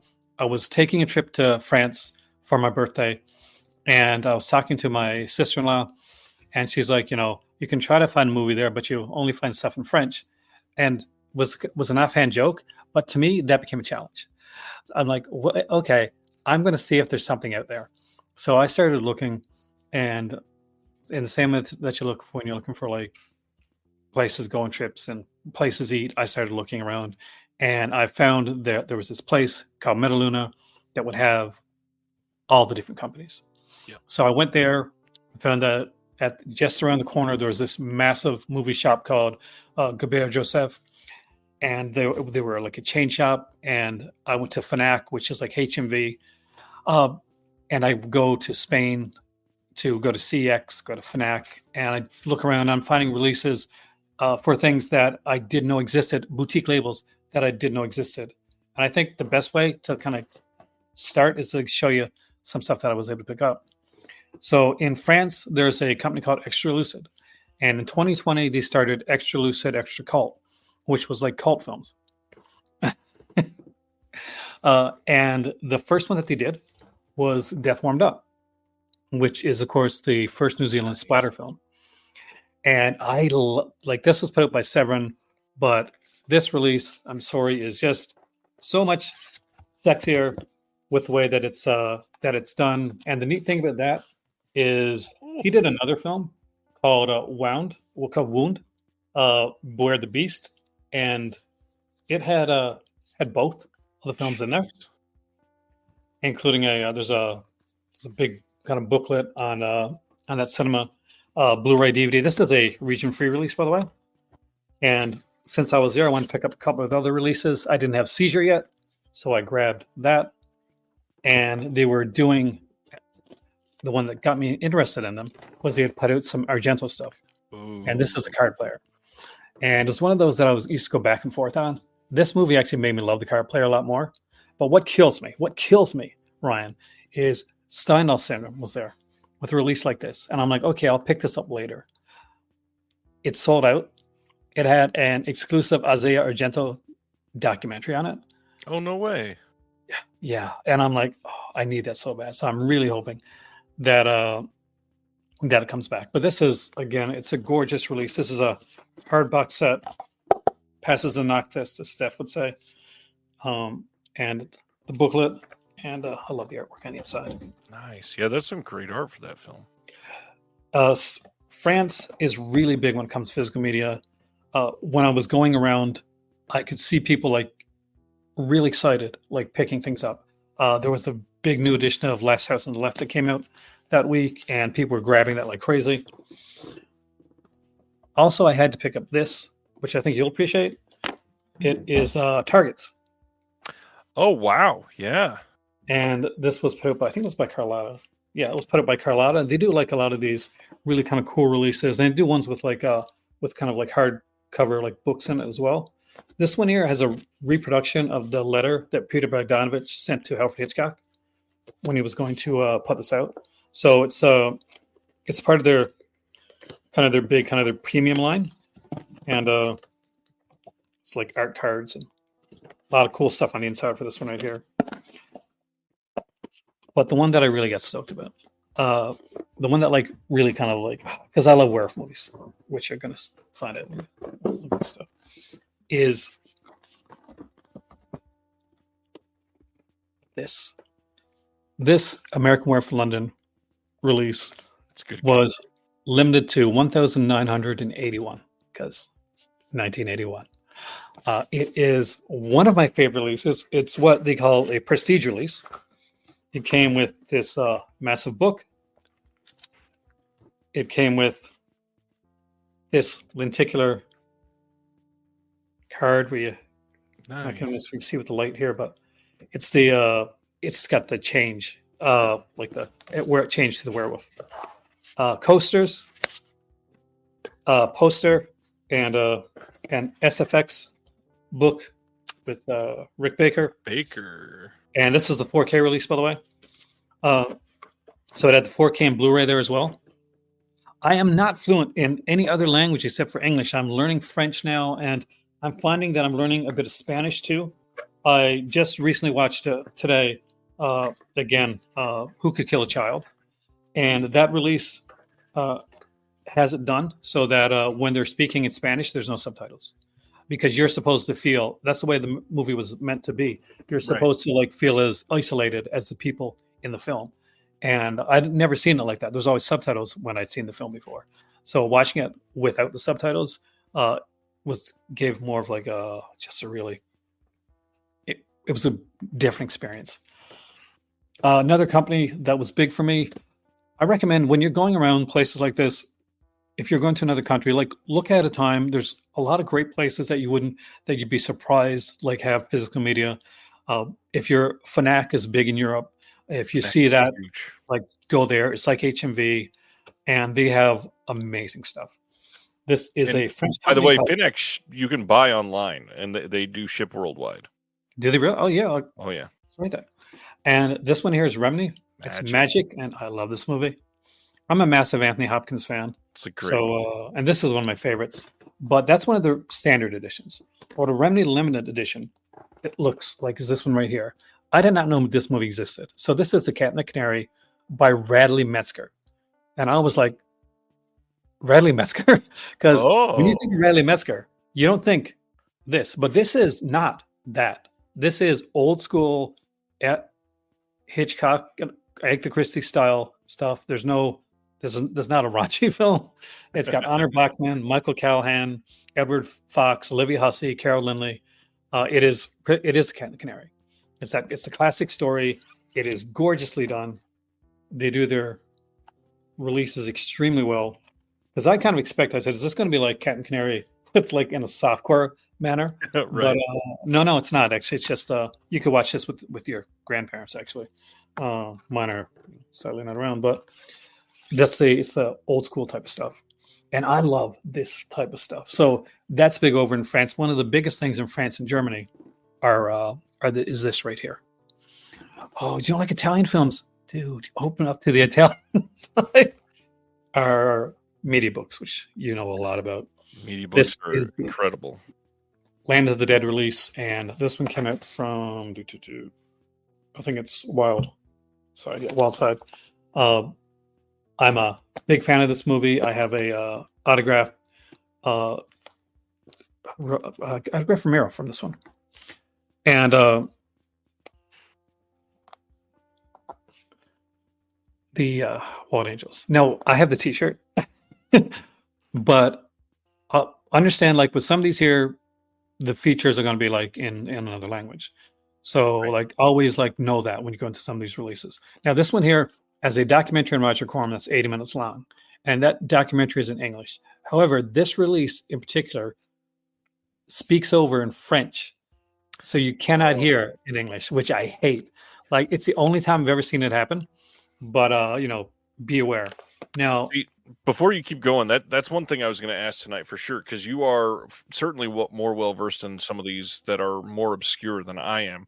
Are there any like patterns that you found through specific countries, not necessarily companies, but like France? They historically don't do a lot of English subtitles. Most of the French releases have no English subtitles. Germany, however, they do a lot with English subtitles. They're quite a bit different in that way. They do well for French boutique labels. It really depends. Right. You'll get a lot more on the boutique labels. Now, there is a French film critic, and he has his own kind of sub-label. And for him, like if it's a French film, you're not going to get like a lot of like English on there. But the good thing is like they will always let you know like ahead of time whether it's done in French or English, and I always check that. And they'll let you know a lot of times. So I didn't look on here. If it says VOST, like then that's usually means it's a voiceover, which is what that documentary had. So voiceover in French, but that's rare now.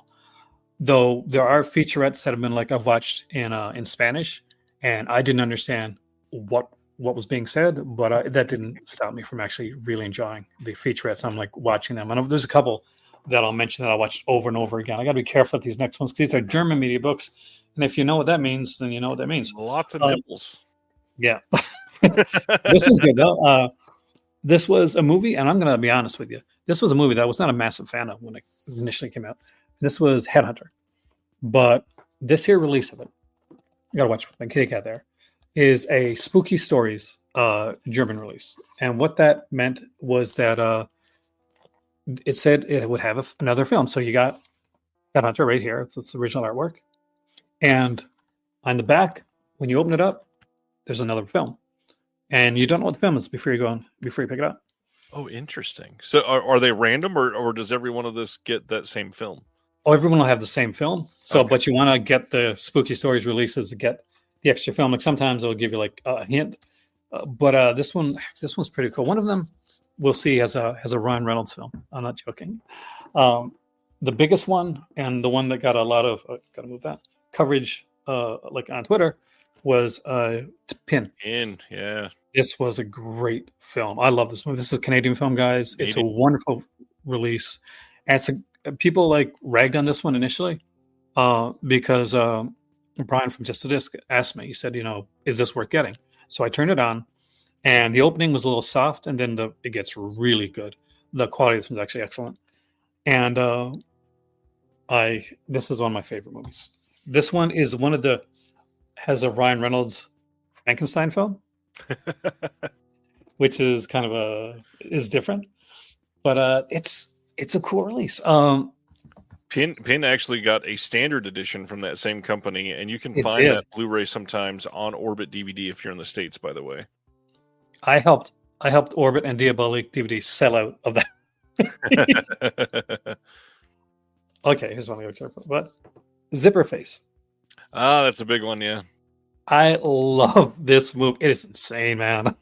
Have you seen this? I have. Zipper Face is a fun one. It is. This art, I can show you this artwork. It's actually not bad. So look at this. That has some amazing artwork in here for Zipper Face. And very stylish movie. To show you that I can be classy. This is a French one, and it's from a special collection there. This is the Horror Hotel release that they put out. Nice. And I'm a massive fan of like folk horror. Yeah. So these type I always grab. So there you go. City of the Living Dead card. But I wanted to show you some of the media books. Of course. Another one that when I went to Spain, I went to a CEX and I saw this right here, El Boston Lobo.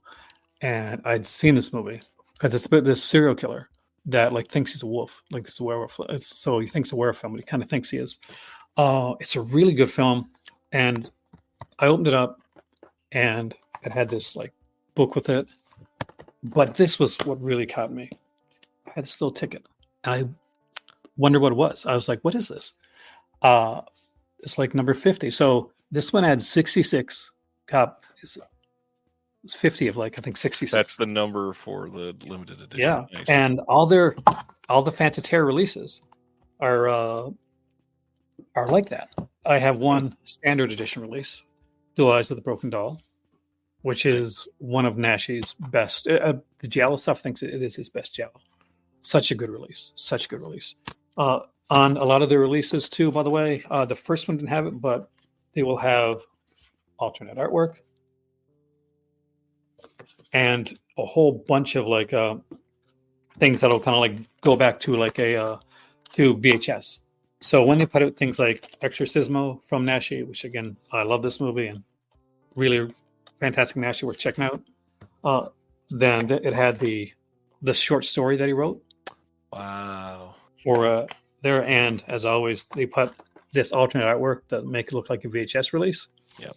And this one was number 52. Sweet. The release of Pin. Do you happen to know the company that put that out? I just tried to look it up, but I can find it for you. Actually, Pin was released by. It's a German release. Is that Film Mode Entertainment Screen Media? WMM? Okay. Because there's so many names on there. Yeah, there's a lot. But this is one of my favorite companies to collect right now. Yeah, that's nice. Also grabbed Human Beasts from them as well. And I was in there, and it's one of my favorites. So I got this DVD of Nashi. And yeah, just because this is so gorgeous. It's good art. When the company is focused on putting like the very nostalgic art on there, it's always super nice. This is what they do is this Spanish horror, and it's not all Nashi stuff. They do like a lot of different stuff, and it's really, really well done. So when I see a company that puts in that much love and passion to that, I truly, truly love those films. Pin, by the way, was based on a book by an author that would later go on to do V.C. Andrews after V.C. Andrews passed away. He became the like ghost writer for those. His name is Andrew Niederman, and he's a Canadian. Nice. Have you seen this? I think I have. Yeah, I've heard of it. This is the Psycho 2 release from Reel One in Spain. This is the thing that geeks me out. This is the thing I love so much. So, this one I will show. This is cool. This is the. There you go. Oh, wow. Poster on the other side. Nice. There's a bunch of like art cards and stuff like that. But the one that matters to me is this right here.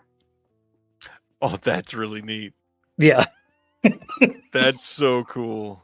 When I saw that, I was like, there was no way in hell I'm coming home without like a Bates Motel. And this does have, by the way, for those that remember the Psycho Legacy documentary that came out from Shout Factory, that's included on here. DVD only from Shout Factory. As a bonus feature on this one. No, that is still though this is Blu-ray. There's never been like a Blu-ray release for Psycho Legacy, so that will be standard definition. Was it on Blu-ray in the big German set that they put out? On Blu-ray, yes, but it might have only been standard def. Yeah, it was still standard def. Hopefully, one day we'll get like this, HD version of that one. But well, the hard part is who the director of that documentary is. Might not. I was trying to go around. I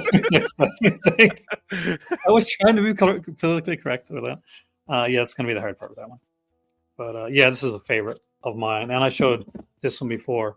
But they do a bunch of these digibooks. This is La Residencia, which is, of course, The House That Screamed with Lily Palmer. I think 1968, 69, somewhere around there. It was a fantastic film. Periodo Durango. This was the first digibook ever picked up in Spain. And look at this. This is so gorgeous. It's nice. I love me some Nashi. Yeah, I know you do. It's a double feature. It's got two of his best films, Where First the Vampire Woman and Night of the Werewolf. They have this here showing all of his werewolf movies. Nice. Which was fantastic. And you'll find, I'm going to mention something here that's going to be over here.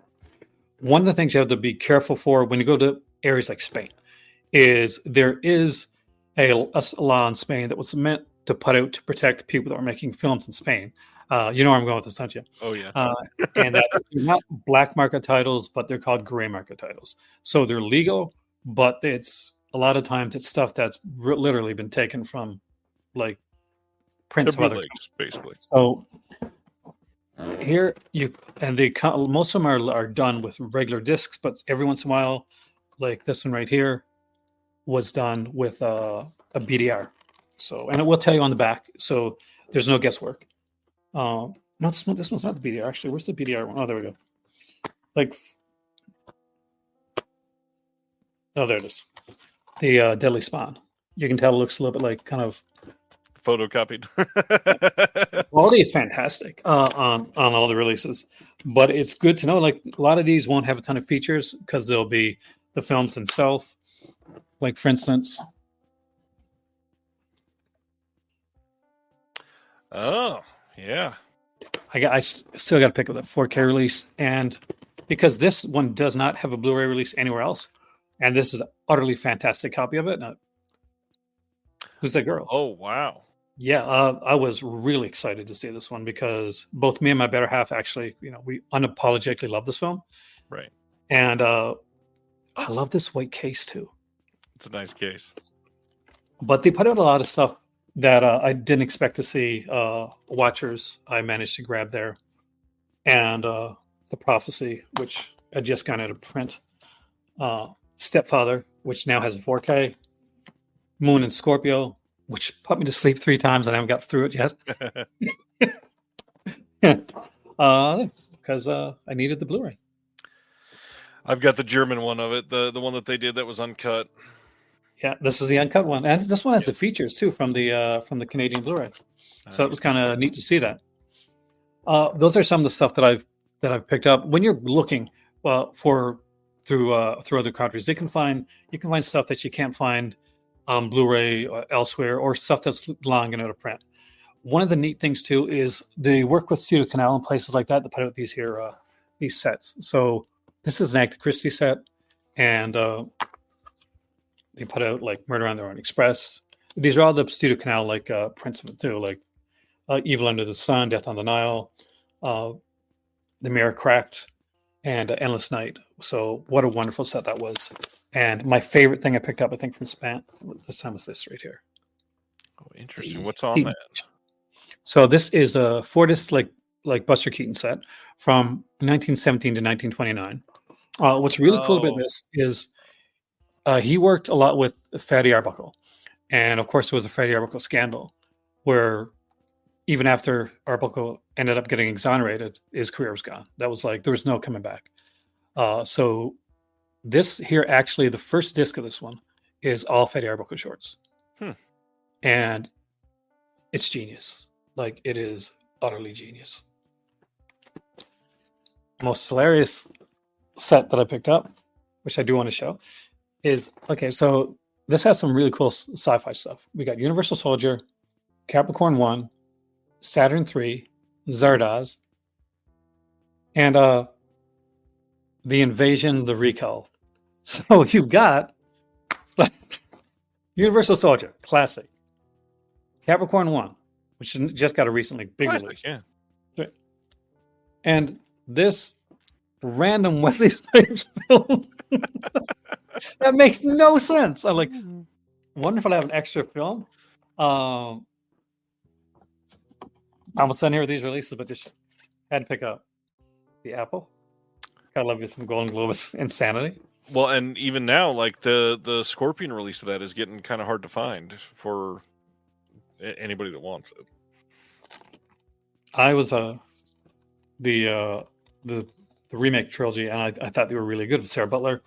I love the red cases, the way that these were done, and well together. I'm not sure if you're a fan of these or not, but actually, I thought they were good. Like the third one kind of brings it to like a needed conclusion, and if I've got extra red cases, if ever I get a select one where a slasher one that doesn't have one of the red cases.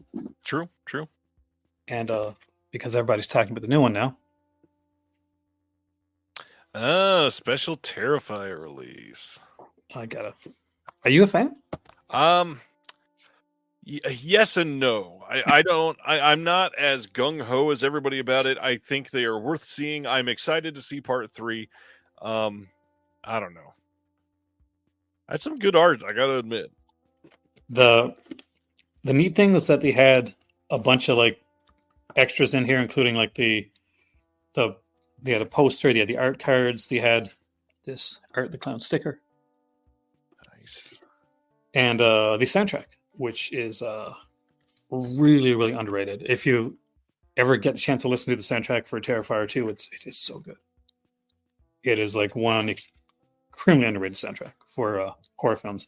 I'm not massively into a lot of the overly gore stuff, but I do think that film has been able to kind of just do the gore and still have as of part 2, have more of a story to it. Whereas part 1, I still think is part 1. There was no plot. Not at all. All Hallows Eve, I still want to see a good one of, because I like that actually. Yeah. But yeah, I'm kind of worried about Terrifier 3, to be honest with you. I mean, people I trust, like if everybody loves Dustin, who was on this channel just a few weeks ago, he tends to review pretty much everything he sees. While we were recording this, he went and posted that he really enjoyed Terrifier 3, and it got a good 3 out of 4 stars for him. It's just the gore part. I know I'm gonna like the film. It's just certain gore scenes I got to get through, because I was watching like the bedroom scene in part 2, right? And I'm like, I might have to go get a drink. I might wimp out of bed. Maybe some mashed potatoes. Oh no. Oh. But yeah, I do. I kind of want to get an Art the Clown T-shirt when I get back to Canada, and I think this Spencer's is like a bunch of stuff. So He is everywhere now. He is clearly the next Freddy. Obviously, he has taken off, and it's wild that he has yes, permeated everything. well, it's like when like Kane Hodder became Jason. Like he really kind of like embodied Jason. Howard Thornton like embodies Art the Clown and brings it to another level. Yeah. So like I said, I was going to share some tips for shopping for overseas stuff if you were not going to be traveling in person. The one that I find most common that people don't know about is obviously when you're, if I'm buying direct from one of these labels like Finac from France, or I'm even going to something like Second Sight or Eureka or something like that. If you buy from the US, you get charged foreign transaction fees on the card that you're using. The thing that I have found that most people don't realize, if you use a Capital One card, whether it's a credit card or you have a bank account through them, you use their debit card, Capital One does not charge foreign transaction fees. That is one of their perks. So you're saving on every single one of those releases like 2 or 3% right there.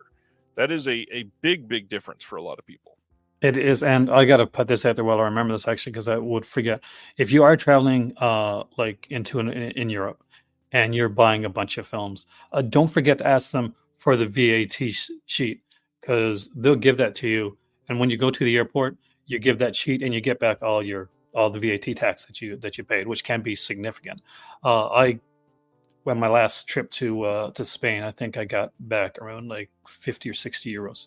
So it wasn't a low amount. I had no idea that. Yeah, that's impressive. So like I said, debit card or credit card, and you can get a Capital One bank account for next to nothing. And if you're going to make a purchase, just transfer your money over to that debit account and then use the debit card to purchase from overseas, and they don't charge you the foreign transaction fees. On that note, one of the things to save you money, don't forget, Eureka does not charge shipping worldwide. People do not know that. Every time I say that, there's at least one person that says, "What? That's crazy." And it's true. You can buy a single title from Eureka and not pay for shipping, which is crazy. They put out great titles, they package well, and they will not charge you shipping. I don't know how they're doing it. They must have some special deal or tax break or something. That is crazy pants that they still do that. It's awesome. And they put out like sales every once in a while too with Eureka. Yep. They're doing a horror sale right now since it's October. Look at that. Wave says, just bought from Eureka today and they didn't charge shipping. Exactly. The other big thing I mentioned earlier, this is something that I was definitely going to say to watch out for, but we did kind of broach it already. Subtitles. If you don't speak any other language besides English, a lot of these are daunting. That being said, a lot of them still have English subtitles, or they're English films, and they're going to be played in English. You can still watch the film just fine. That being said, most of them will not have English subtitles. However, there's a caveat to that. French films, they rarely have English subtitles. Keep that in mind. If you're buying from France, you're usually screwed. But with Germany, they don't usually advertise that there's English subtitles. However, there usually are English subtitles. Contractually, there's not supposed to be, but quite often they put them on the disc anyways because they know that they have a lot of people that speak English that are buying them and that will want the subtitles. They just sneakily do it and don't tell you that they have it. Spain is the same way. Like, you can pretty much be certain that there's going to be subtitles when it comes to the Spanish release. With the gray market titles that Aaron was talking about, it is a problem with Spain, it's a problem with Italy, and it's a big problem in Germany. And a lot of these, they're going to look like they're a press disc, so it's not going to look like a bootleg. However, if it means a lot to you on the ethics side of things to make sure that it's a licensed title properly and all that, there's a lot of straight bootleg titles coming out of Italy and Spain and Germany. And that doesn't mean that they won't have special features or special packaging or look good, because they probably still will. However, many of them are just flat out bootlegs. And the thing is, like, it's not illegal to do that. So you will actually see them in stores, not just like at a secondhand place. So it'll be packaged the same as any other release will be. Though that being said, if you go by like some of the bigger like boutique labels, you're good, you're safe. You go by like Remni or Fantatea or anything like that. Those are all like ones that are just straightforward. Most of the gray market titles now don't aren't done by boutique labels or done by actual labels. So one of the quickest ways to see a gray market title is to pick it up and realize, hey, this has absolutely no company branding at all. A lot of the stuff that I just showed you there that was gray market had no company branding. This one right here, it's like, look, it's from nowhere. Nobody. Like, apparently nobody put this out. It's just, there's Yeah, no branding. if you know something is a Paramount title and it doesn't have the Paramount logo, it's a gray market title. And it's like gray market stuff isn't just something that like hits in the movie industry. It's something that like it happens a lot for like automobiles and other electronics as well. So video games, comic books. Video games is one of the really hard ones. That's one of the ones where it gets really iffy, especially if you're like collecting like Pokemon or any of that type of stuff. You got to be really careful. You got to open up those cards, by the way, guys. It's true. The other, biggest thing, I know this is common sense for a lot of people, but keep in mind too, a lot of these places overseas, they do have free international shipping thresholds. They're just high. So like if you want to buy overseas and the shipping is the one thing that's keeping you at bay, if it's not something limited that won't, in the next month sell out, if it won't sell out in the next 30 days or whatever, wait until you have 4 or 5 titles that will reach you to that free shipping threshold and then purchase. I know that it seems like a long wait sometimes, but if it'll take you to that, 200 euro or, 250 Australian, whatever the market is that you're in, there is a free shipping threshold usually. I buy a lot from London. Because it's just I can get it shipped easily, but it is so good to be able to buy some of the stuff that I didn't know existed. If you are a fan of the Spanish stuff, I'm really going to recommend Fanaterra. I will put the caveat that the special features will always be in Spanish, but if you don't mind that, they have some of the best prints for these releases and just utterly gorgeous stuff. And there'll be like the uncut prints, which is great because you find so many that are cut. And I would say if you're a fan of Mondo Macabro, which is one of my faves, then this is the like, okay, I've seen what Mondo Macabro's give me. There's so much more that's out there, and just so many different releases. Hell, I didn't know Radley Metzger would make a film that didn't have people naked in it, but hey, he did. So that's always a good thing. And it was a really good film too. But it was like a TV film. It was really There's a Radley Metzger film right there, I think, actually. Which one is that? I've got a couple up there. It's some of the Cult Epics releases. They got quite a few of his. Love myself some Cult Epic stuff. They are so good. They're so underrated as a company, by the way. They truly are. Yeah, absolutely. One more thing that I was going to say is Amazon from other companies is a really good way to get these. Primarily, big shout out to Amazon Italy. If you don't pay attention, Italy gets releases that we can only dream of in the US. Oh my god. Yeah. I mean, the biggest one, gorgeous. We talked about Apple TV earlier. If you want Killers of the Flower Moon on physical, the only place to get it is Italy. And Amazon Italy, you can get a 4K of Killers of the Flower Moon right now. It'll be shipped to your house for like $30 US, $33 US, something like that. Not that expensive. They also put out Coda, the Oscar winner from a handful of years ago. You can get that from Amazon Italy. Most of the time, the shipping is fairly inexpensive because Amazon has a monopoly on literally everything in the world. It is a really great way to get some of these titles. I have a few friends that are trying to be complete on the Oscar eligible titles or Oscar winners or people that were nominated for Best Picture. And for some of these, they just simply don't have a U.S. release and probably won't. And as we enter into that streaming world where all of these different services have a stranglehold on many of these, it's only going to get worse. It's not going to get better, I don't think. Now's the time to have like a reach and free player. But because there's so much great stuff out there, and there's a $300 like Texas Chainsaw Massacre set that's coming out this week, right? But there's been so many like really cool releases like that Germany put out. The one that looked. Did you remember this one looked like a board game? Yep. And it had like the NECA action figure and all this stuff. It was incredible. And it was like way, way, way cheaper than that. Now this week in Italy, Deliria, which is Stage Fright, is coming out with a very special 4K release, and includes an LP soundtrack of it, and it's insanely, it's a big expensive release, but it is gorgeous, and I want it so bad. There is, I believe in Italy, it's been either confirmed or hinted or something strongly like that, that Fright Night 2 is going to get a big HD release here finally. It's either that or 4K, and I think it was supposed to be packaged in, it's a different company, but they have sort of the same name. It's Raro, but I don't think it's films. It's like Raro Cinema instead of Raro Films, like the one we have here. I think they're doing one of their big, like, premium style box sets where it's got 4Ks of the first film, a Blu-ray of the second film, a bunch of like paper tat, and a bunch of other stuff thrown in the box. But it's supposed to be really nice. I need that. I was looking for, because Fright Night 2 is on Blu-ray in Spain, and of course, and so I was looking for it like crazy, but it was sold out. It's hard to find now, even over there.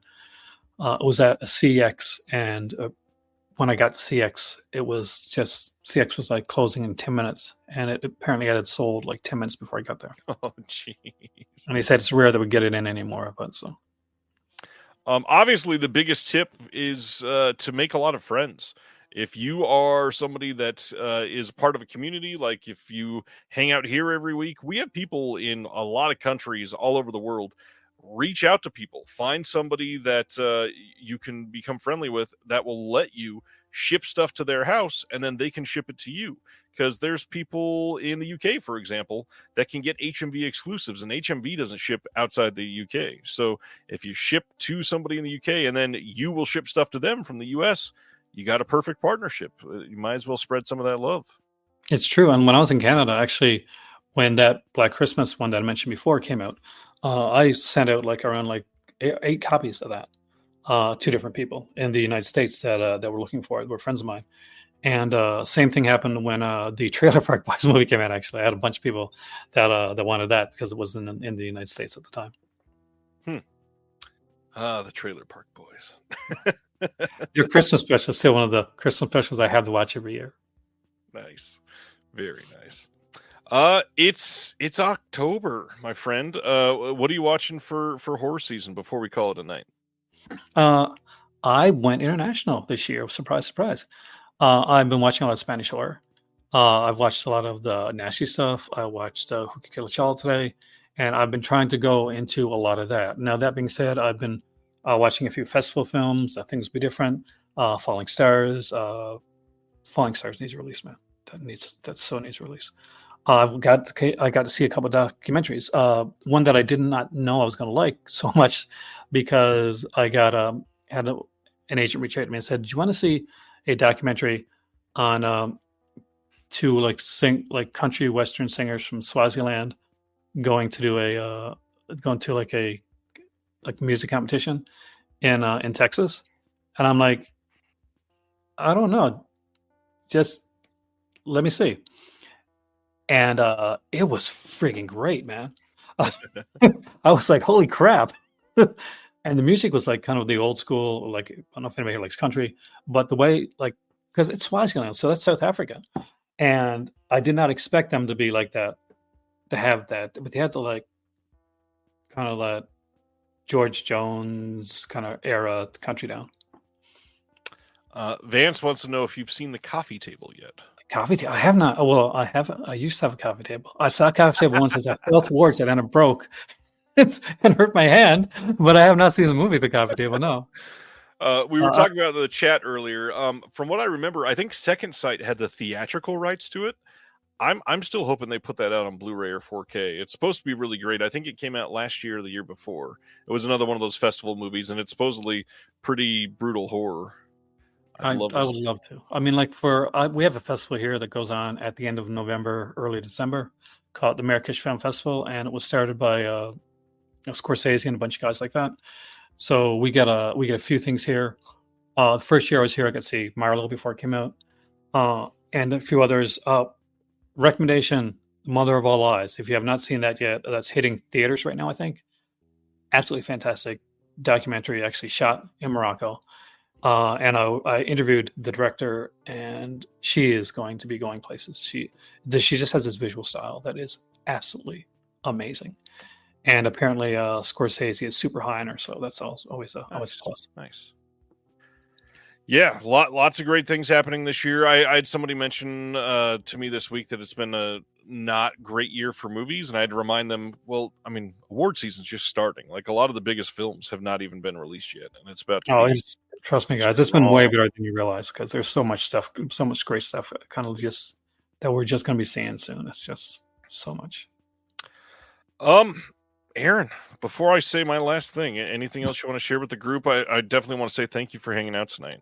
It's been a blast. It's been too long, but I know you are super busy, and I really appreciate it, because it's always blessed coming on here and chatting with you. It really seems like when you have a friend and you haven't spoken to them in a while, and you just automatically can have that kind of flow and chat again. That's how it feels like when I'm talking to you, man. I'm going to be reviewing Shadowland next week, which is an insane documentary with Richard Stanley and a bunch of other people that, well, they might be kind of magic. They might be like chaos magicians. It'll be interesting. And I'll be doing I did a video on Siskel and Ebert, which I finished and didn't like. So I'm reshooting it and rewriting it. But what I'm doing now is for some stuff that I do and I don't particularly feel really great about, or that's finished, I'm doing a series on my channel called Rejected, where I put out videos that I wasn't totally great with, and I'll just say, okay, this is the version that didn't make the cut, and I'll put that out there, and sometimes with like introduction or commentary or something in between to give a different like feel to it. Nice. So I'm trying to do something different. It's been almost 13 years, so I'm trying to keep things fresh. And I want to thank everybody that came in and tonight and just had so many wonderful things to say. You guys are awesome. I'm so grateful for all of you here. I assume everybody in the chat's already subscribed to Aaron, but if you haven't, please go subscribe to Aaron. Aaron's a great person.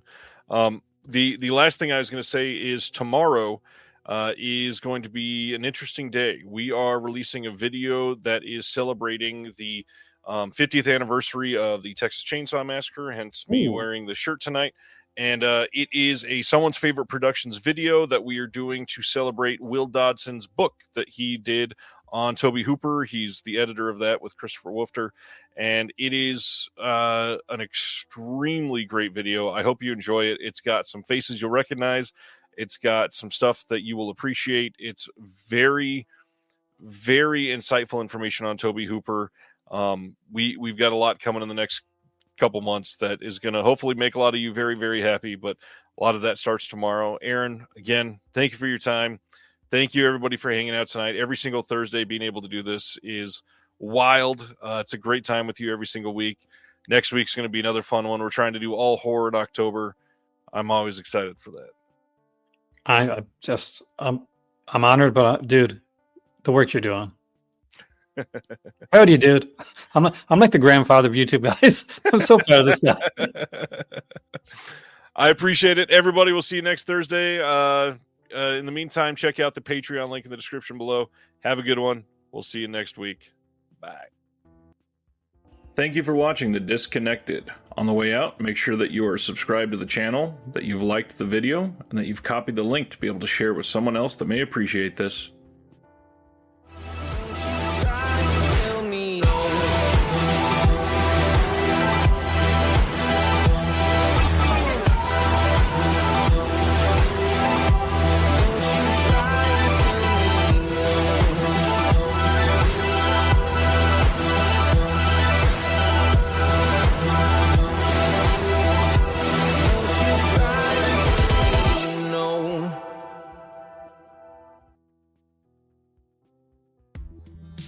Hello, this is Chris Haskell from They Live by Film.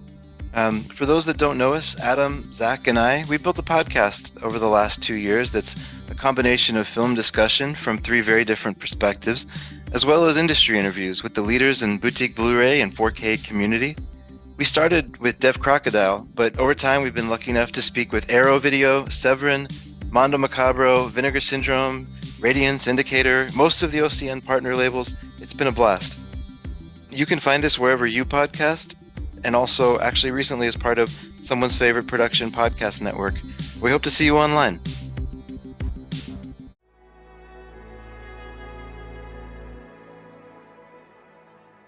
Thank you for listening. To hear more shows from the Someone's Favorite Productions Podcast Network, please select the link in the description